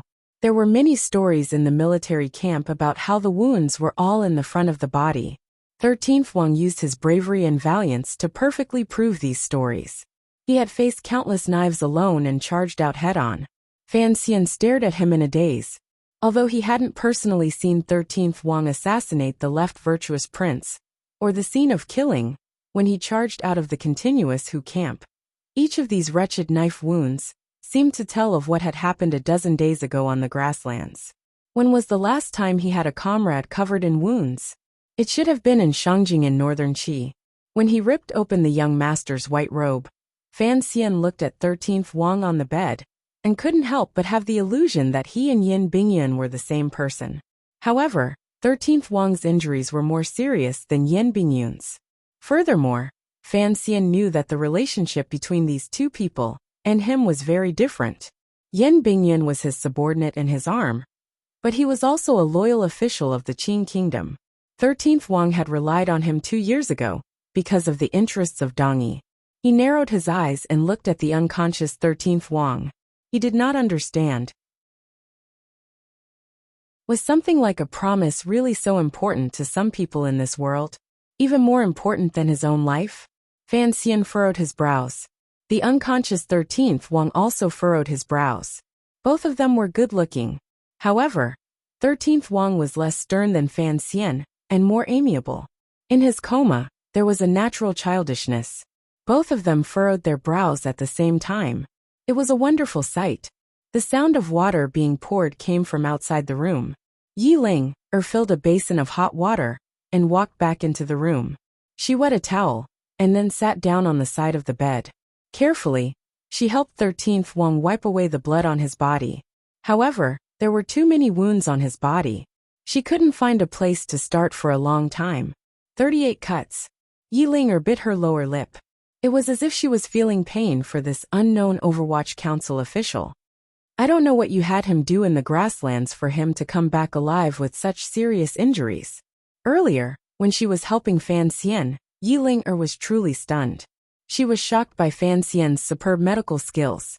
She was also shocked by the injuries of the person on the bed. Startled by Yi Ling's words, Fan Xian shook himself out of his thoughts. Pulling up the corners of his lips, he smiled helplessly. He is not an official of the Overwatch Council. Yi Ling glanced at him and didn't say anything.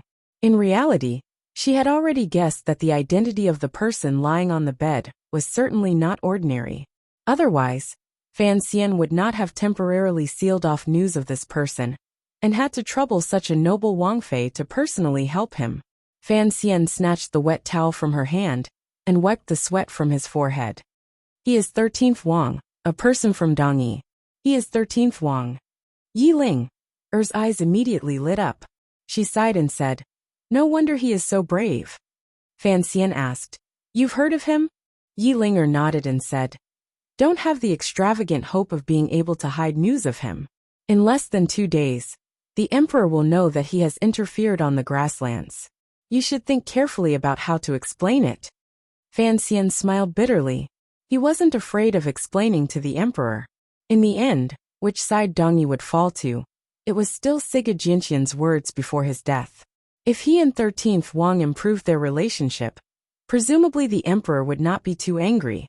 He was just curious as to why Yi Ling appeared to be so familiar with 13th Wang. Although not many people know that he was once your subordinate for more than half a year, many people in the military know that the Overwatch Council once had a powerful figure. Yi Ling seemed to have thought of something.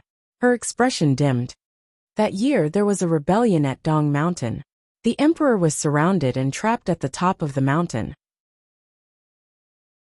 Shang Shanhu led the Northern Expedition Army soldiers to attack the mountain and forced the Imperial Army to retreat step by step.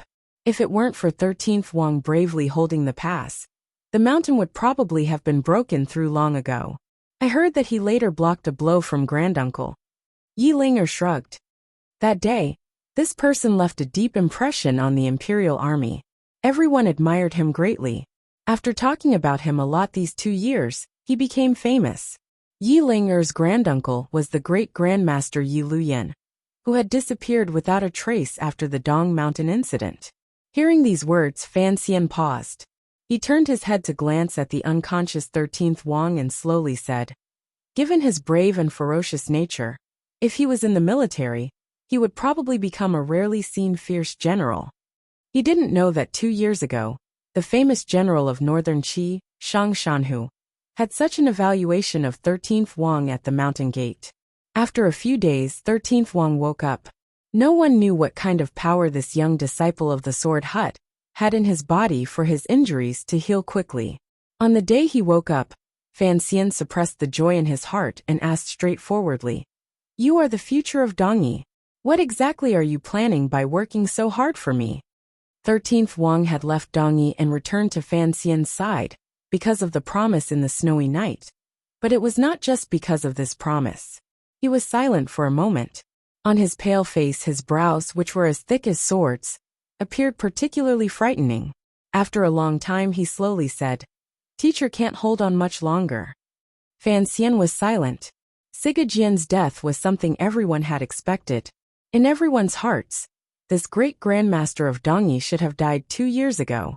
In the end, no one had thought that the most powerful idiot in the world would be able to drag on for 2 years, until everyone was exhausted and embarrassed.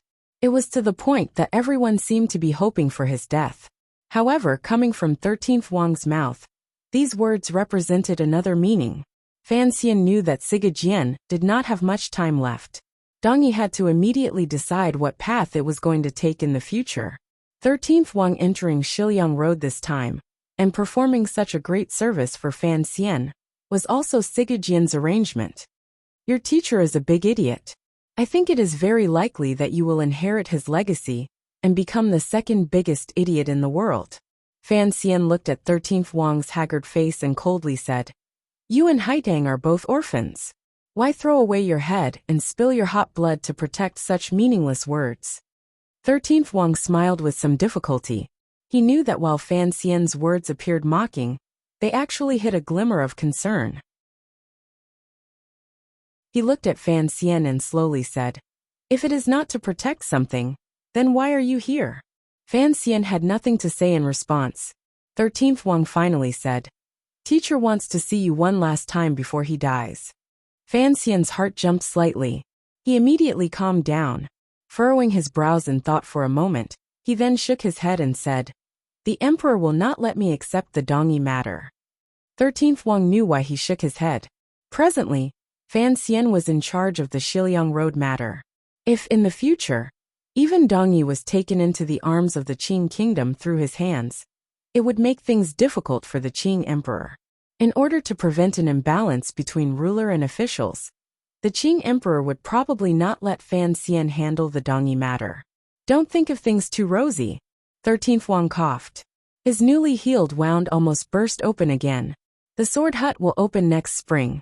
Teacher's intention is only to invite guests from various places to meet. Based on what 13th Wang said, Sigajian probably didn't have many days left to live. The opening of the sword hut in the spring of the 10th year of the Qing calendar was perhaps the last time this sword saint would show his brilliance in the world. Fan Xian furrowed his brows and said, Guests from various places? Yes, 13th Wang replied, including guests from northern Qi. Fan Xian smiled. He knew what Sigajian was thinking. After the great grandmaster passed, Dong Yi would not be able to protect itself. It had to find a good tree to rest on. Asking him and the nobles from northern Qi to attend the ceremony was to see which of the two powers in the world offered a higher price, and who had the most sincerity. Dong Yi had long shown Fan Xian its sincerity.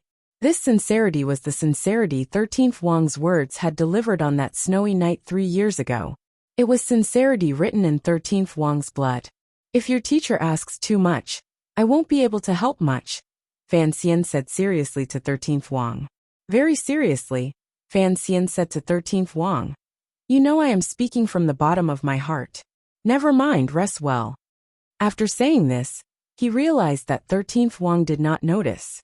Instead, his gaze had passed through the window and was cast toward a certain place in the courtyard. Fan Xian followed his gaze and saw Yi Ling, in light yellow clothing. Yi Ling, was sitting in the dusk. With a calm expression, she gazed at the lonely autumn trees outside the courtyard. She appeared particularly lonely. 13th Wang's gaze was very soft and lonely. Perhaps it was the wind, sand, and rain of blood on the grasslands that made this gentle but valiant man begin to appreciate the other side of life. Quietly he said, This girl is very lonely. She is Yi Ling, my disciple, Fan Xian said bitterly. Her loneliness is a mistake made by me and all of her family. Oh right, during the days you were unconscious, it was she who looked after you. 13th Wang didn't turn his head. He only looked calmly at Yi Ling, silhouette in the distance. It was as if he was admiring a beautiful scene. Fan Xian suddenly remembered the first time he had met 13th Wang on that snowy night. He had used the name Tai Xiang, and said he was going to Baiwa brothel to see all the beauties in the Qing kingdom. Involuntarily, a glimmer of a smile rose to the corners of his lips. He thought of some phrases and people. You looked calmly out the window, and I looked at you silently. The curtain held both of us, savoring the gentle loneliness. Fan Xian slowly rubbed the string of beads on his wrist. It was as if he had returned to the grasslands with Haitang gently leaning against his arm. It was impossible for Haitang to suddenly appear by his side. This reality made Fan Xian feel disappointed. Although he and Yin Bingyun had used 4 months and relied on the Shadow and 13th Wang's extraordinary strength to perfectly complete the Overwatch Council's plan. When he thought of Haitang still on the grasslands, and the possibility that she would forever remain in the autumn grass and blue sea, Fan Xian felt anger for no reason. This anger was mostly directed at Ku He's arrangements before his death, and his hatred for the little emperor of Northern Qi. Of course, the present Northern Qi emperor was no longer small. Although the connection between the palace treasury and the north had been greatly weakened because of the Qing emperor's powerful intimidation, the Northern Qi emperor had quickly consolidated the court and fully demonstrated his ability to govern. Under the Qing kingdom's overbearing aura, he did not show any signs of defeat. On the contrary, he began to stretch out his hands and legs, intending to counterattack. For example, in Shiliang Road, Fan Xian had spent a great deal of money to move Deng Ziyu back from Northern Qi's Shangjing to target Northern Qi's infiltration of Shiliang Road. Following the deaths of the Northern Qi people in the court, the Overwatch Council's purge operation in Dingzhou and Qingzhou began with a bang. Because the Overwatch Council had prepared for a long time, and the person in charge of this matter was Deng Ziyu, who knew the way the Northern Qi Brocade Guard did things. It proceeded particularly smoothly.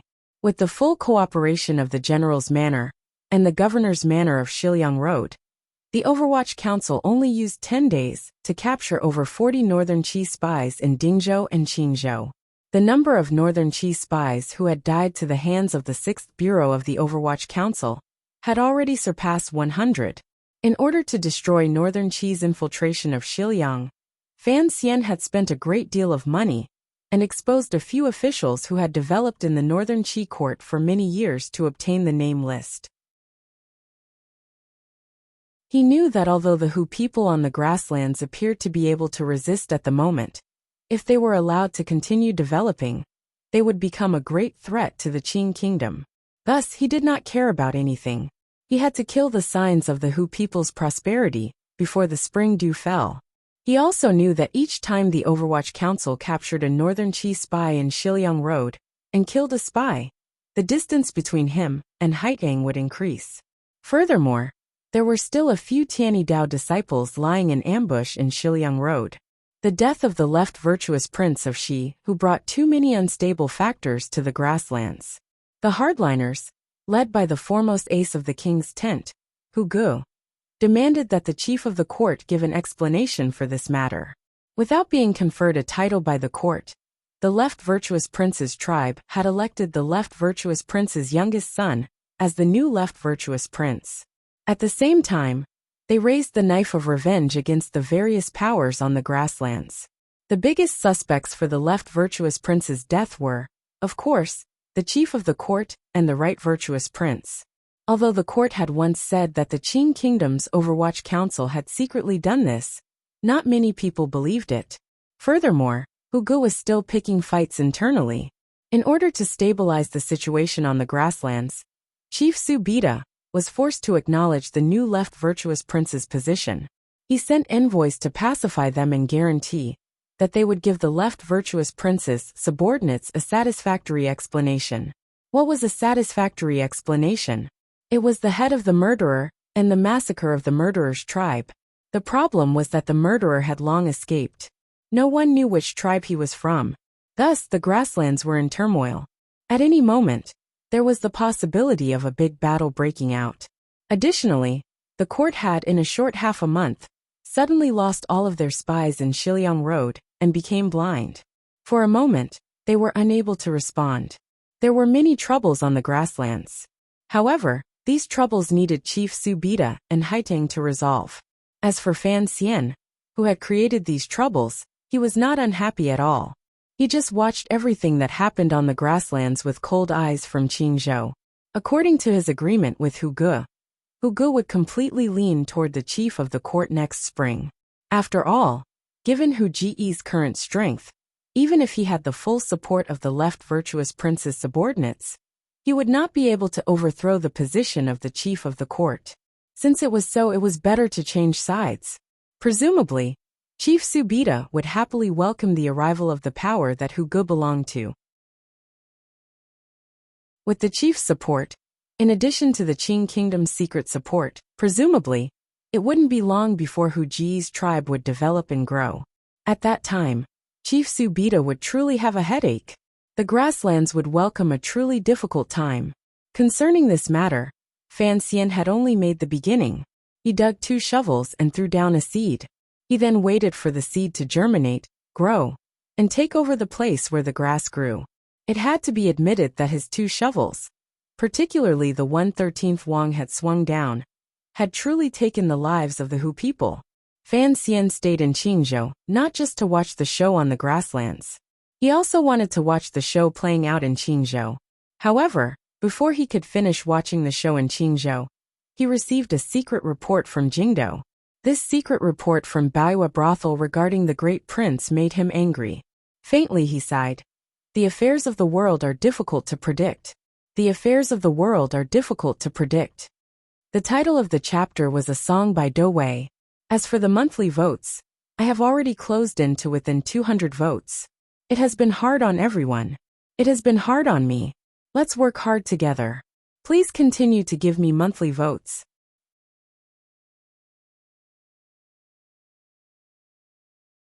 Chapter 611. Presently, Baiyue brothel had spread a large net throughout the world. Although all the powers knew that the largest brothel alliance in the world was the property of the Fan family, they had no way of controlling it. After all, this was proper business. Regardless of which country's laws, they could not control it. Baiyue brothel's conditions were good. They were polite and considerate to the girls in the building. The guests were truly happy, and labor and management were harmonious. Furthermore, they had Fan Xian's power as a backer and Xia Mingji and Zhaosheng Money House as financial support. In a short 4 years, they had spread their tentacles to every place. Although Baiyue brothel's intelligence gathering was not as professional or powerful as the Overwatch Council's, at least it provided Fan Xian with another source of information. In the end, the Overwatch Council was the official spy organization of the Qing Kingdom. There was always a faint fear in Fan Xian's heart. If one day the Emperor had him hand over the Overwatch Council, then his eyesight and hearing would both decline greatly. For example, this secret report regarding the Great Prince proved the benefits of Fan Xian's strong support for Baiyue brothel. As for the information in the secret report, the Overwatch Council's report, and even the Qinian unit's secret report, did not mention a single word. If Baiyue brothel had not leaked it out, Fan Xian would not have known that another good show was about to play out in Jingdou. Of course, Fan Xian knew that this matter could not be blamed on the Overwatch Council and the Qinian unit. After all, it involved the face of the royal family and the emperor's family matters. Even if the official spy organization had found some information, before it could be confirmed, and with the internal court and imperial censorate watching, they could not report it to him without evidence. Baiyue brothel did not care about this. In the organization structure under Fan Xian's control, Baiyue brothel was more like the imperial censorate. It had the freedom to hear rumors and discuss official matters. The secret report mentioned the Great Prince taking on a secondary fey. It was just a rumor that occasionally spread through Jingdou. Wind from an empty cave was not without reason. Fan Xian furrowed his brows and thought about what had happened in Jingdou. If it was just the eldest prince taking on a secondary wife, it would have been a small matter. There was no need for him to be so nervous. But the key point was that the Baiyue House's report made it very clear that the selection of a secondary wife was completely decided by the palace. The eldest prince did not know about this beforehand, and it was rumored that the eldest prince was very conflicted about this matter. He had already entered the palace and argued with the king twice. Fan Xian's head hurt. He knew what kind of person his elder brother was. Although the great prince understood the big picture, when it came to family matters involving the root of the family, he was very stubborn. Additionally, his relationship with the great Wangfei was harmonious. How could he agree to another marriage in the palace? For the palace to want him to take another secondary fei, there was clearly a deeper level of consideration. Regarding this, Fan Xian knew very well. Ever since the Jingdou rebellion had truly been quelled, and the emperor had once again found his love for his eldest son, The first thing he did was not move the great prince to the border army as a commander with real power. Instead, he secretly prepared for the great prince to take on a secondary fey. Thus, the matter of taking on a secondary fey had actually been carried out in secret for a long time. However, it had been forcefully resisted by the great prince, and had not truly surfaced. The great Wang Fei was the great princess of Northern Qi. The honeymoon period between the Qing kingdom and Northern Qi had already ended. For the sake of future battles, the emperor would not allow his eldest son to be controlled by a Northern Qi woman. In the final northern expedition, the great prince was clearly the best choice for the vanguard commander. The emperor's intentions were clear. He would first have him take on a secondary fey. Then, he would find an opportunity and an excuse to depose the great Wang Fei. The meaning was clear. It was a pity that the Qing emperor's sons were disobedient. The great prince had never been such an obedient person, which was why he had been able to resist for 2 years. However, from the news from the Baoyu house, it seemed that the palace was preparing to bring this matter to light and directly make the decision. Fan Xian hugged his knees with a headache. He was very angry. He had a strong opinion of the great prince. He thought to himself, since the emperor is forcing him so fiercely, what are you afraid of if you agree for now? Delay it as long as you can. Do you really have to wait for the emperor to give an edict, and then have you go to the palace and play a game of refusing to submit? How could a member of the royal family have the right to be a saint of love? However, the great prince and the great Wang Fei, this married couple, had a sense of a long-lasting relationship. It made Fan Xian feel great admiration and sigh at his own inferiority. Other than admiration, what made Fan Xian's head hurt was that the intelligence report from Baoyu House was vague, but secretly revealed a piece of information. After the emperor and Lady Ning discussed it, they temporarily suppressed their anger and prepared to have Fan Xian return to the capital to persuade the great prince to take on a secondary fey.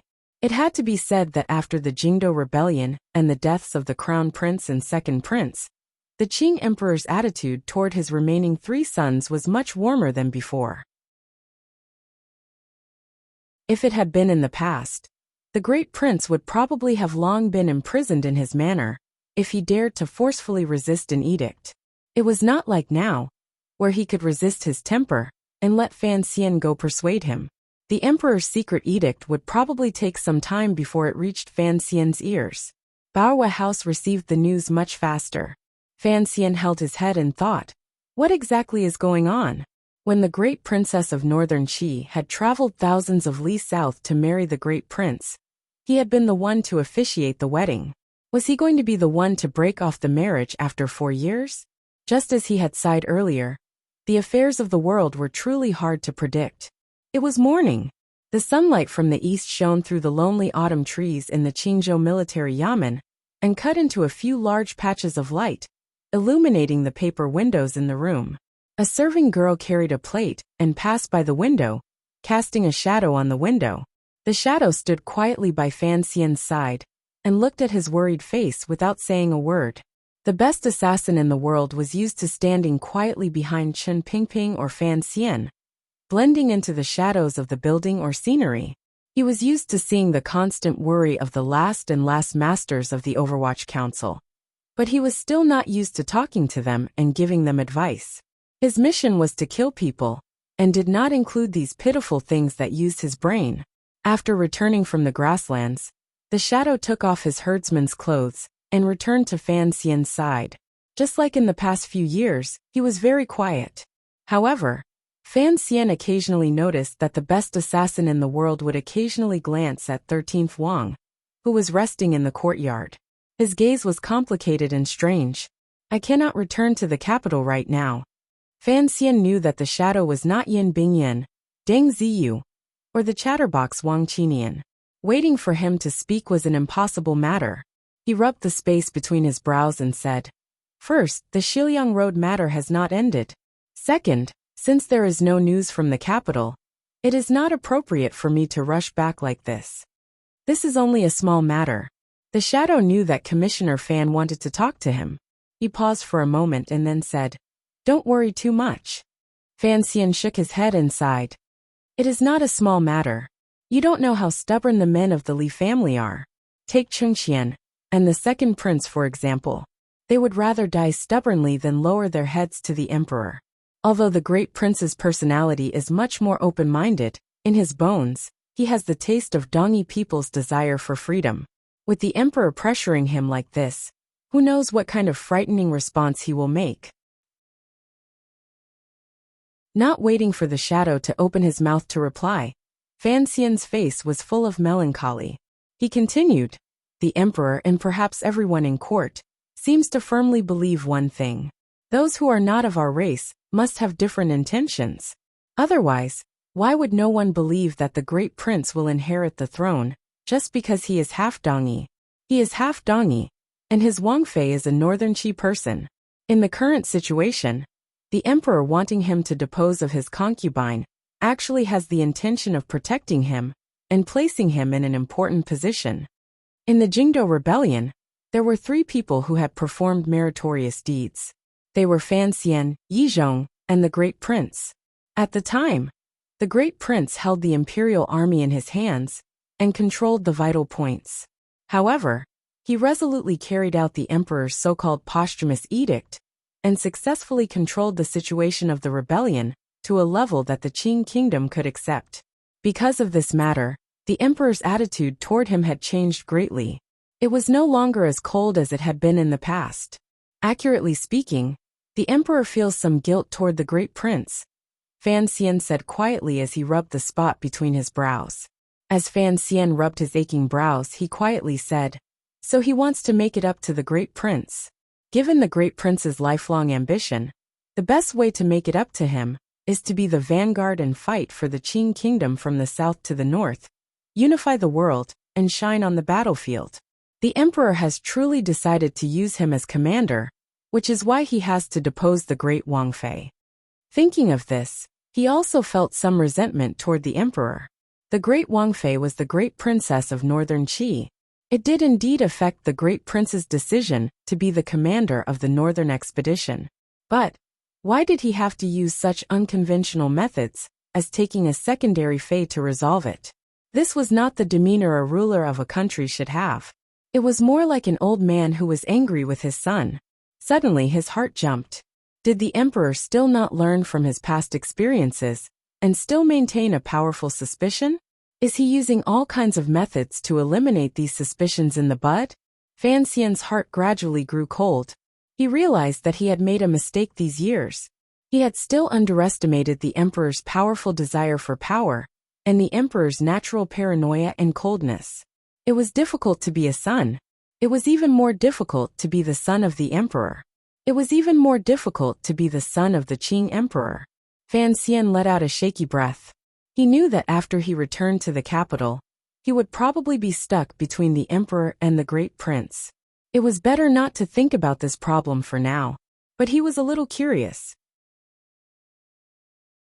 He didn't know whose daughter the emperor had appointed to the great prince's side concubine was, and which noble or minister was so unafraid of death that they dared to send their daughter into the mouths of the tigress great Wangfei, the great prince, the male tigress, and the old tigress concubine Ning.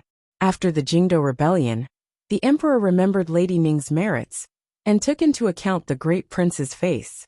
After a delay of more than 20 years, he finally made her an imperial consort.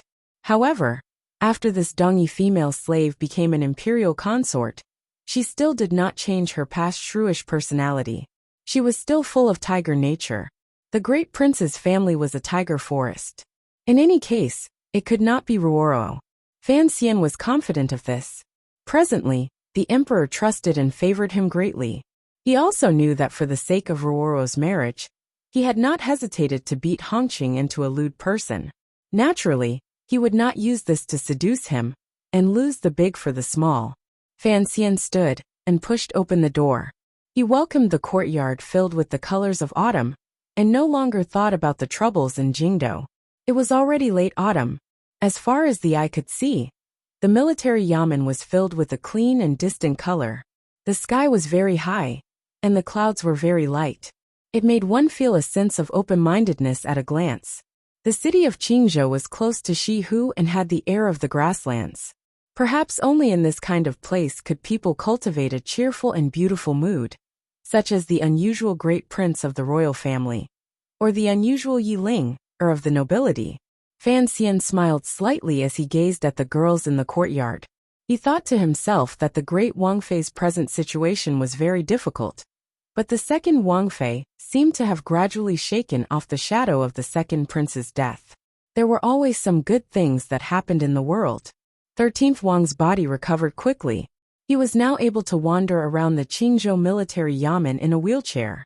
Because of Yi Linger's words, Fan Xian couldn't be bothered to do any more useless concealment. He called for a few girls to be responsible for pushing the cart, and sent a few subordinates of the 6th Bureau to follow him and protect his safety. During these dozen days, Fan Xian had been busy communicating with Dingzhou and leading the counterattack in Shiliang Road. He also had to carry out private transactions with the grasslands. He was very busy and didn't pay much attention to 13th Wang's movements. However, he was not blind.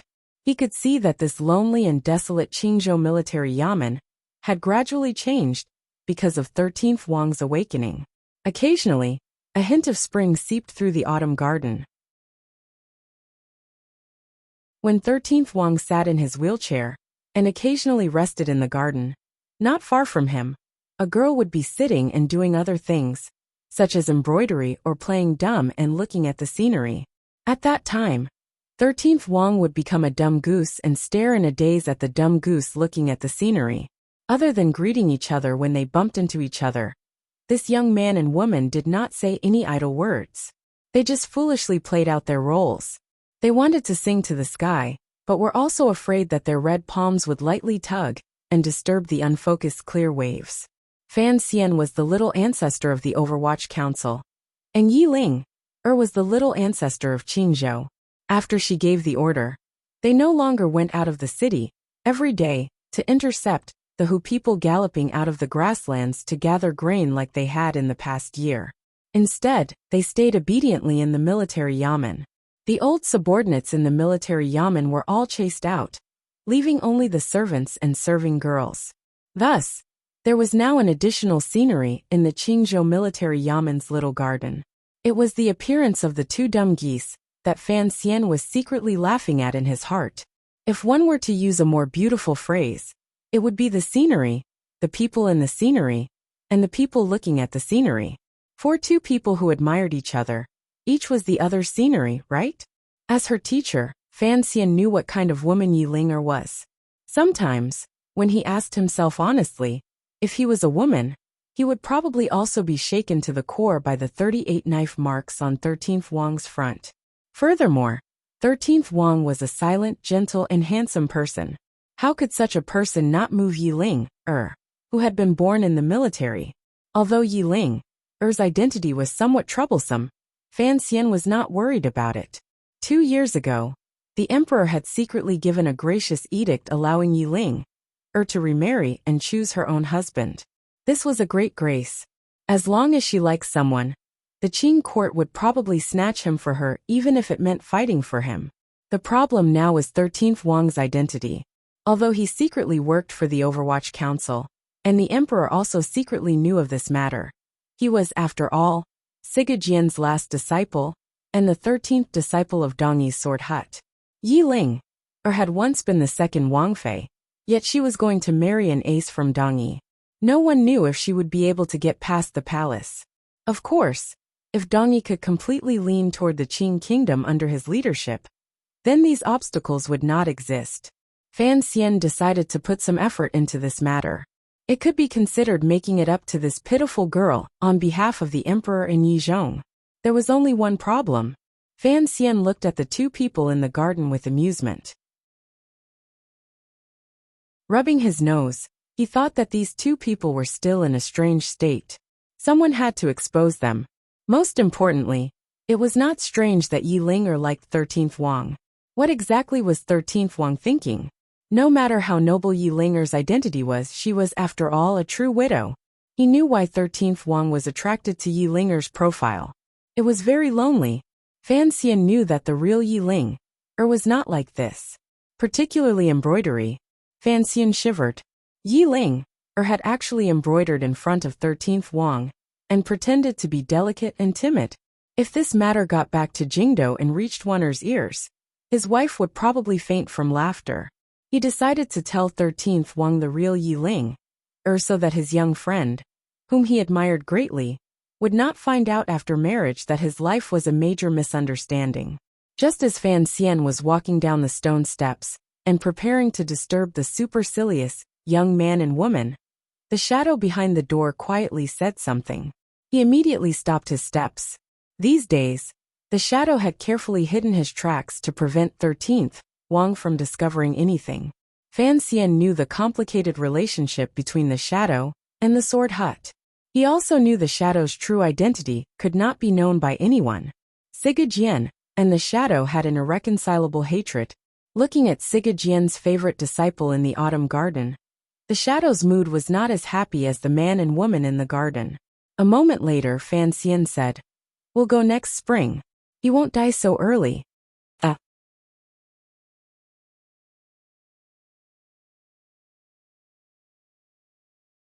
Chapter 6:12.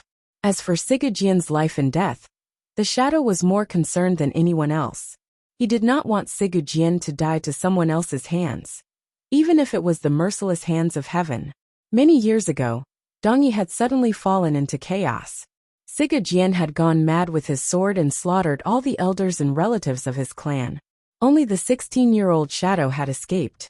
From the age of 16, the shadow's life had continued with the thought of revenge against his elder brother. He gradually sank in powerful fear and anger, and became the shadow behind the two leaders of the Overwatch Council. The reason Siga Jian was called an idiot was probably because his methods when he slaughtered his own clan were too bloody and crazy. As for how the shadow escaped Dongyi, met Chen Pingping, and was accepted into the Overwatch Council by Chen Pingping, became loyal, and fought to the death, that was perhaps another long story. Fan Xian was not very clear on this point, and didn't want to ask too closely. Everyone beside him had their own stories and their own secrets, such as Jing Ge, the Yin family, and the shadow. However, he knew the identity the shadow hid in the deepest part, and the blood feud between him and Siga Jian. Just like how he treated the other people beside him, Fan Xian and them helped each other, and supported each other, as they walked through these difficult times. Fan Xian didn't turn his head. In a quiet voice he said, "I know you've always wanted to ask him something. Don't worry, you will definitely be able to ask." The shadow was silent for a moment, and then disappeared behind Fan Xian. He did not let 13th Wang and Yi Ling, in the garden detect a trace. Fan Xian was silent for a moment, and then walked toward the garden. In a moment, he had arrived between the silent man and woman. 13th Wang raised his head and glanced at him, feeling slightly surprised. The Qing court was currently in Shiliang Road, fighting the Hu people of the grasslands and northern Qi's reinforcements. For a dozen consecutive days, Fan Xian had been extremely busy because of this matter. Why did he have the leisure to come out to the garden now? Yi Linger had her head bowed, as she worked on her taut embroidery frame. She had long since sensed Fan Xian's arrival, and immediately jumped out of the quiet, peaceful, and happy atmosphere she had been in. Her heart was filled with hidden bitterness, and the already slow speed of her needles became even slower. It didn't seem like she was embroidering, but more like she was using the tip of a thin needle to tickle the taut fabric. Fan Xian stood between the two of them. Since they did not speak, he could not find any reason to speak. With his hands behind his back, he put on an expression, as if he knew everything. Gazing at the lonely autumn trees outside the garden, he pretended to be elegant. Seeing him act so pretentiously, 13th Wang didn't know if Fan Xian had seen through the thoughts he had never expressed. His gaze became slightly chaotic. Yi Linger glanced at him, lowered her head, and gently bit her lower lip. The time had come. Fan Xian coughed and said, "Wang Fei, although the scenery in Qingzhou is not bad, you embroider in the garden every day. With the garden walls blocking your vision, it is impossible to see clearly, right?" Hearing the words Wang Fei, Yi Linger thought Fan Xian was reminding her of something. Her face immediately paled and she didn't reply. 13th Wang was silent. Like Yi Linger, he had also misunderstood Fan Xian's meaning. He He thought to himself that although he had not spoken much with the young lady of the Yi family, he knew she was a woman with a refreshing personality. There was indeed a chord in his heart that had been tugged at by the wind in Qingzhou. However, she was after all the Qing Wangfei. The difference in status was too great. Fan Xian sighed and turned his head to 13th Wang. 13th, although you are heavily injured and need someone to take care of you. After all, men and women have to be careful, particularly since the young lady of the Yi family is the Qing kingdom's Wangfei. There is no one else in the garden watching. You two just sit facing each other like this. You have to think about how I will explain this to the palace when I return to the capital. These words made things clear. 13th Wang had been sighing earlier, but under the gentleness of his personality, there was an incomparable stubbornness. Raising his brows, he looked at Fan Xian and said, I'll leave the manor immediately. Yi Linger raised her head in shock and glared fiercely at Fan Xian. Fan Xian's heart jumped slightly. Shortly after, he smiled warmly and thought to himself that this was a 13th Wang worthy of his trust. Ignoring Yi Linger's angry glare beside him, he flipped his palm and drew 3 circles in the air. He then grabbed at the embroidery cloth in front of Yi Linger. It was gentle and windless, but it was also very fast. It was the little trick he had relied on to become famous. Yi Linger's fingertips unconsciously tightened. The embroidery needle carried the sound of the wind as it pierced toward Fan Xian's wrist at a tricky angle. This was also a little trick. However, these tricks had been taught to her by Fan Xian, so how could she stop Fan Xian from stealing the cloth? With a flash of a figure, Fan Xian had already taken the embroidery cloth from her hands and floated to 13th Wang's side. With a smile, he said, 13th, I was just afraid you'd be tricked. Our Wangfei is not a young lady of a large family who knows how to embroider. 13th Wang was slightly startled. He didn't understand why the commissioner would suddenly say this. Immediately after, he saw Fan Xian place the embroidery cloth in front of his eyes. Embroidered on the cloth was half a water duck? Yi Linger had been in the garden, where 13th Wang could see, embroidered for a whole 7 days. In the end, she had only embroidered half a water duck? 13th Wang immediately understood what Fan Xian meant by a misunderstanding and couldn't resist smiling slightly. It was Fan Xian who laughed loudly and said, The pleasure between a man and a woman is a matter of course. No one can stop you. However, you have to think carefully. Yi Linger abruptly rose. She was so angry that her entire body trembled. She looked angrily at Fan Xian, but she was too embarrassed to say anything. Mist gradually rose in her eyes. She appeared very pitiful. 13th Wang looked at this woman's appearance and felt an inexplicable pain in his heart. He withdrew his smile, and his face was full of concern. Fan Xian slowly stopped laughing. Suddenly, he lowered his voice and said by 13th Wang's ear, You have to talk about love. Even if these 2 dumb geese were to sit together for a lifetime, what use would it be? 13th Wang knew that this person had come specially to help him break through the layer of paper on the window. Other than feeling slightly embarrassed, he couldn't help feeling grateful. However, he was unable to speak as shamelessly as Fan Xian. Yi Linger didn't know what Fan Xian had said. Looking at the 2 of them whispering to each other, she felt very uneasy. Fan Xian had finished what he needed to do and leisurely walked toward the front yard of the military yamen. His posture was relaxed as if he had done something very good and was very pleased with himself. Yi Linger looked at his retreating figure. For some reason, a great dissatisfaction rose in her heart.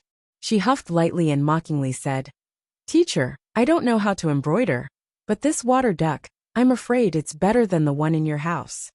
Hearing these words, Fan Xian immediately thought of the needle marks on Wanner's fingers, as well as the water duck painting. A chill ran through his body, and his face was filled with embarrassment. How could he reply? He quickly fled into the wilderness. Looking at this scene, Yi Linger giggled. Her laughter echoed like silver bells in the autumn garden in Qingzhou. However, the person beside her did not laugh. He only looked at her quietly and appreciatively. It was boring to laugh alone. Yi Linger awkwardly stopped laughing. During the dozen days 13th Wang had been recovering, she had indeed restrained her free and arrogant nature. She appeared particularly peaceful. Unexpectedly, Fan Xian had still managed to break through. She didn't know if this scene fell into the man's eyes, or if he would feel that she was too bitter. Countless thoughts immediately flashed through her mind. The emotions in her eyes were incomparably complicated. 13th Wang was actually a bit nervous, but he hid it well on his face. Looking at Yilinger, he said, "I am Wang Shi, formerly known as Tai Xiang. I am the 13th disciple of Dongyi's sword hut. Thank you for your care these days. I cannot thank you enough." Yilinger had not thought that he would suddenly speak so seriously. Her heart was a little flustered. She calmed herself and returned the greeting. Lightly she said, "Sir Wang is too polite." In Yilinger's opinion, it was much more relaxed and natural to use an official's title to refer to him. She did not understand. They had already known each other for a dozen days, and had only exchanged a dozen sentences. Why did he have to express his thanks so seriously now? Was he truly prepared to leave the manor, or was all of this just a dream? Yilinger sighed faintly in her heart. If it had been another woman, perhaps she would have chosen to leave because of this sense of serenity. However, Yilinger was after all Yilinger. She did not know how to embroider. She only knew how to wield knives and spears. Although she was a widow, she was still like she was when she was a teenager, wild and full of vigor. She stared closely into 13th Wang's eyes and said, "If you have something to say, just say it. There is no need to introduce yourself. Looking at the way you do things, you are also a straightforward person. Don't be as long-winded and hypocritical as Fan Xian." 13th Wang paused slightly. A moment later he said seriously, "Sir Fan Jr. said that everything can be discussed." Yilinger understood some of the meaning. Suddenly, she felt a gust of autumn wind blow past. When it brushed against her face, there was not a trace of harshness. There was only 100 degrees of gentleness. The matter between 13th Wang and Yilinger was not as Fan Xian had imagined. After his provocation, they met in the golden wind and jade dew. It was better than countless things in the mortal world. When dry wood and fierce fire met, it was like the yellow river overflowing, and could not be stopped. On the contrary to his expectations, this young man and woman still maintained their politeness, and sat across the stone path. They would only occasionally say a few words. Speaking of which, it was strange. 13th Wang and Yilinger's personalities were both first-rate, particularly Yilinger, who had grown up on the edge of the grasslands. Compared to the young ladies in Jingdo, she was much more cheerful. However, once love was involved, because of the tragedy in Jingdo 2 years ago, as well as 13th Wang's identity, both of them were somewhat silent. Seeing all of this, Fan Xian was not in a rush. In any case, there were always thousands of things in the world. It was impossible to ask all men and women in love to be like him, impatient to climb walls and jump through windows. Furthermore, he didn't have time to pay attention to these beautiful things. He still needed to take the lead in dealing with the not-so-beautiful things in Shiliang Road. Time quickly came to the end of autumn, and the beginning of winter. The 8 bureaus of the Overwatch Council gathered in Dingzhou. The 8 tribes on the grasslands gathered in the court to discuss matters. With unusual ruthlessness, the Qing kingdom cut off the hand that the grasslands had extended, as well as the hand that northern Qi had extended toward the grasslands. They watched with cold eyes as the situation on the grasslands became more and more unbearable by the day. The hand that Master Ku he had set up on the grasslands before he died, and the hand that the northern Qi emperor had crossed the North Sea, the desert, and the Qing kingdom's border in over a year gently clasped at the border between Shiliang Road and the grasslands. After holding it for almost a year, it had put the Qing court to the test. The borders were unusually tight. The national treasury, military power, and spirit were all forced to stay in the west, slowing the pressure on their true enemy, northern Qi. Under the emperor's leadership, the Overwatch Council used 4 months to prepare. Fan Xian personally led the team. Finally, in the late autumn and cold winter of the 9th year of the Qing calendar, they cut off these 2 hands that held each other. Perhaps the situation on the grasslands, under the control of Chief Su Bida and Haitang, would not deteriorate to an unmanageable level. However, it would not be so easy for the northern Qi emperor to cause trouble in Shiliang Road. Furthermore, Fan Xian had also set up his own power on the grasslands. When the flowers bloomed next spring, he would begin to reap the fruits. After confirming the implementation of the various arrangements and verifying the results of the battle, Fan Xian finally freed himself from the extremely busy council affairs and began to prepare to return to the capital. 13th Wang would not follow him back to the capital. Firstly, his injuries had not healed. Secondly, Fan Xian did not want him to have too much contact with the shadow along the way. Thirdly, Yi Linger's return to the capital for the new year was still half a month later. It was always good for the two of them to spend more time together. Once Fan Xian had decided on something, he rarely changed it. Since he had decided to help Yi Linger and 13th Wang be together, he had his own confidence. After returning to the capital and taking care of the great prince's family matters, he would probably have to go to the Bureau of Military Affairs to propose marriage to General Yi. Of course, this matter first required the emperor's approval. On the 15th day of the winter of the 9th year of the Qing calendar, the Overwatch Council finished their operation in Shiliang Road. The commissioner Fan Xian passed through Dingzhou and stepped on the road back to the capital. Outside Dingzhou, there were countless officials and generals who had come to see him off. They lined up densely in 2 rows. The governor of Shiliang Road and General Li Hongqing stood side by side with Fan Xian. After saying a few official words, they ended the conversation. At the end, Li Hongqing gazed deeply at Fan Xian. Fan Xian knew what he meant and did not reply. He only quietly said, "I'll wait for you in Jingdou." The group of carriages set off and drove onto the official road in front of Dingzhou. Fan Xian unconsciously turned his head back to look. He did not stop his gaze on the Dingzhou military and political officials. Instead, he raised his head and looked at the row of wooden frames on the Dingzhou city gates. An entire row of wooden frames was nailed to the top of the Dingzhou city gates. On each frame hung a corpse. In this operation, they had executed over 40 spies. After these spies died, they still could not find a place to rest. They were hung high above the city gates and allowed the autumn wind to blow and the autumn sun to shine. Some of the corpses that had been hung the earliest had almost completely rotted. Even the evil birds in the fields were unwilling to peck at them, revealing the white bones that could faintly be seen below. The clothes on the corpses were in tatters and carried the black bloodstains of torture. A long row of corpses swayed slowly in the wind above the city gate. It gave off a terrifying and bloody stench, and it welcomed all the people who came from the Chinese plains. This terrifying scene served as a warning to all the people in the world. Fan Xian narrowed his eyes and pulled his head back from the window. Hanging corpses had its own effect in psychological warfare. At least, the spies the Northern Qi Emperor would send in the future would at least have an innate sense of fear. However, in the battles of the Central Plain, due to the balance of morality and benevolence that had existed for thousands of years, the killing of prisoners of war was rare. As for humiliating corpses, it had never been seen before. Dingzhou was not the Central Plain. This was an important place in the battle between the Central Plain and Shihu.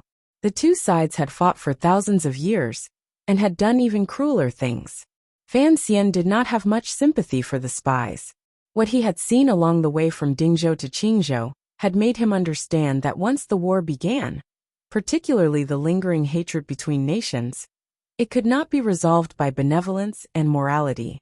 Just the dozens of corpses hanging above the city gates had caused the Qing kingdom to pay with the deaths of thousands of commoners. What made Fan Xian even colder was that these people were not Hu people. They were Northern Qi people of the same origin and ancestry as the people of the Qing kingdom. As for the hatred between the grasslands and the Central Plain, his generation did not have the ability to resolve it peacefully, so he would leave it to the more intelligent descendants. Fan Xian closed his eyes and rested. He thought to himself that he had severed the hand that held Northern Qi and the grasslands. At the very least, he had severely wounded them. He had probably also cut a wretched wound between him and Haitang. He didn't know if this wound would heal in the future. He didn't know what Haitang would do on the grasslands. This grassland, this grand city, that border, would he ever come again in this life? As he thought these gloomy thoughts, The imperial envoy's carriage had already arrived at the closest relay station outside Dingzhou. It was the place where Fan Xian had peeped at the erotic palace. Entering the relay station, Fan Xian teased the deputy he was familiar with. However, the deputy, who had been released from prison with great difficulty, did not dare to respond loudly. He obediently went to boil water. Fan Xian looked at Deng Ziyu beside him and said, "Ziyu, I'll need you to endure in Shiliang Road for another 2 years." All 8 bureaus of the Overwatch Council had sent important officials to Dingzhou to supervise the battle. Deng Ziyu had been summoned back from the distant northern Qi by Fan Xian. Now that Fan Xian had left, the matters of Shiliang Road were all handed over to Deng Ziyu. The officials saw the imperial envoy out of the city and returned, but the officials of the Overwatch Council saw them all the way to the relay station. Deng Ziyu nodded and said, "I'll listen to your arrangements." Fan Xian thought for a moment and gave him some instructions. He then began to read the court bulletins from Jingdou. A moment later, his eyes narrowed slightly. As the second person in charge of the Qinian unit, Deng Ziyu had served Sir Fan Jr. for a long time. Seeing him narrow his eyes, he knew something troublesome had happened. Fan Xian smiled and said, "It was mentioned in the council bulletins. The court bulletins have finally confirmed that the commander of the imperial army in the palace has changed." Deng Ziyu's heart jumped. He thought to himself, the great prince has always been safe in leading the imperial army. Why would there suddenly be a change? You're tuning in to the Li Mei's Sword of Destiny YouTube channel. We're so grateful for your support. And don't forget to subscribe to join us on this incredible journey through captivating stories. Your generosity through donations truly makes a world of difference, as it's the primary source of revenue that allows me to expand and enhance this channel for you. Thank you from the bottom of my heart for being a part of this adventure.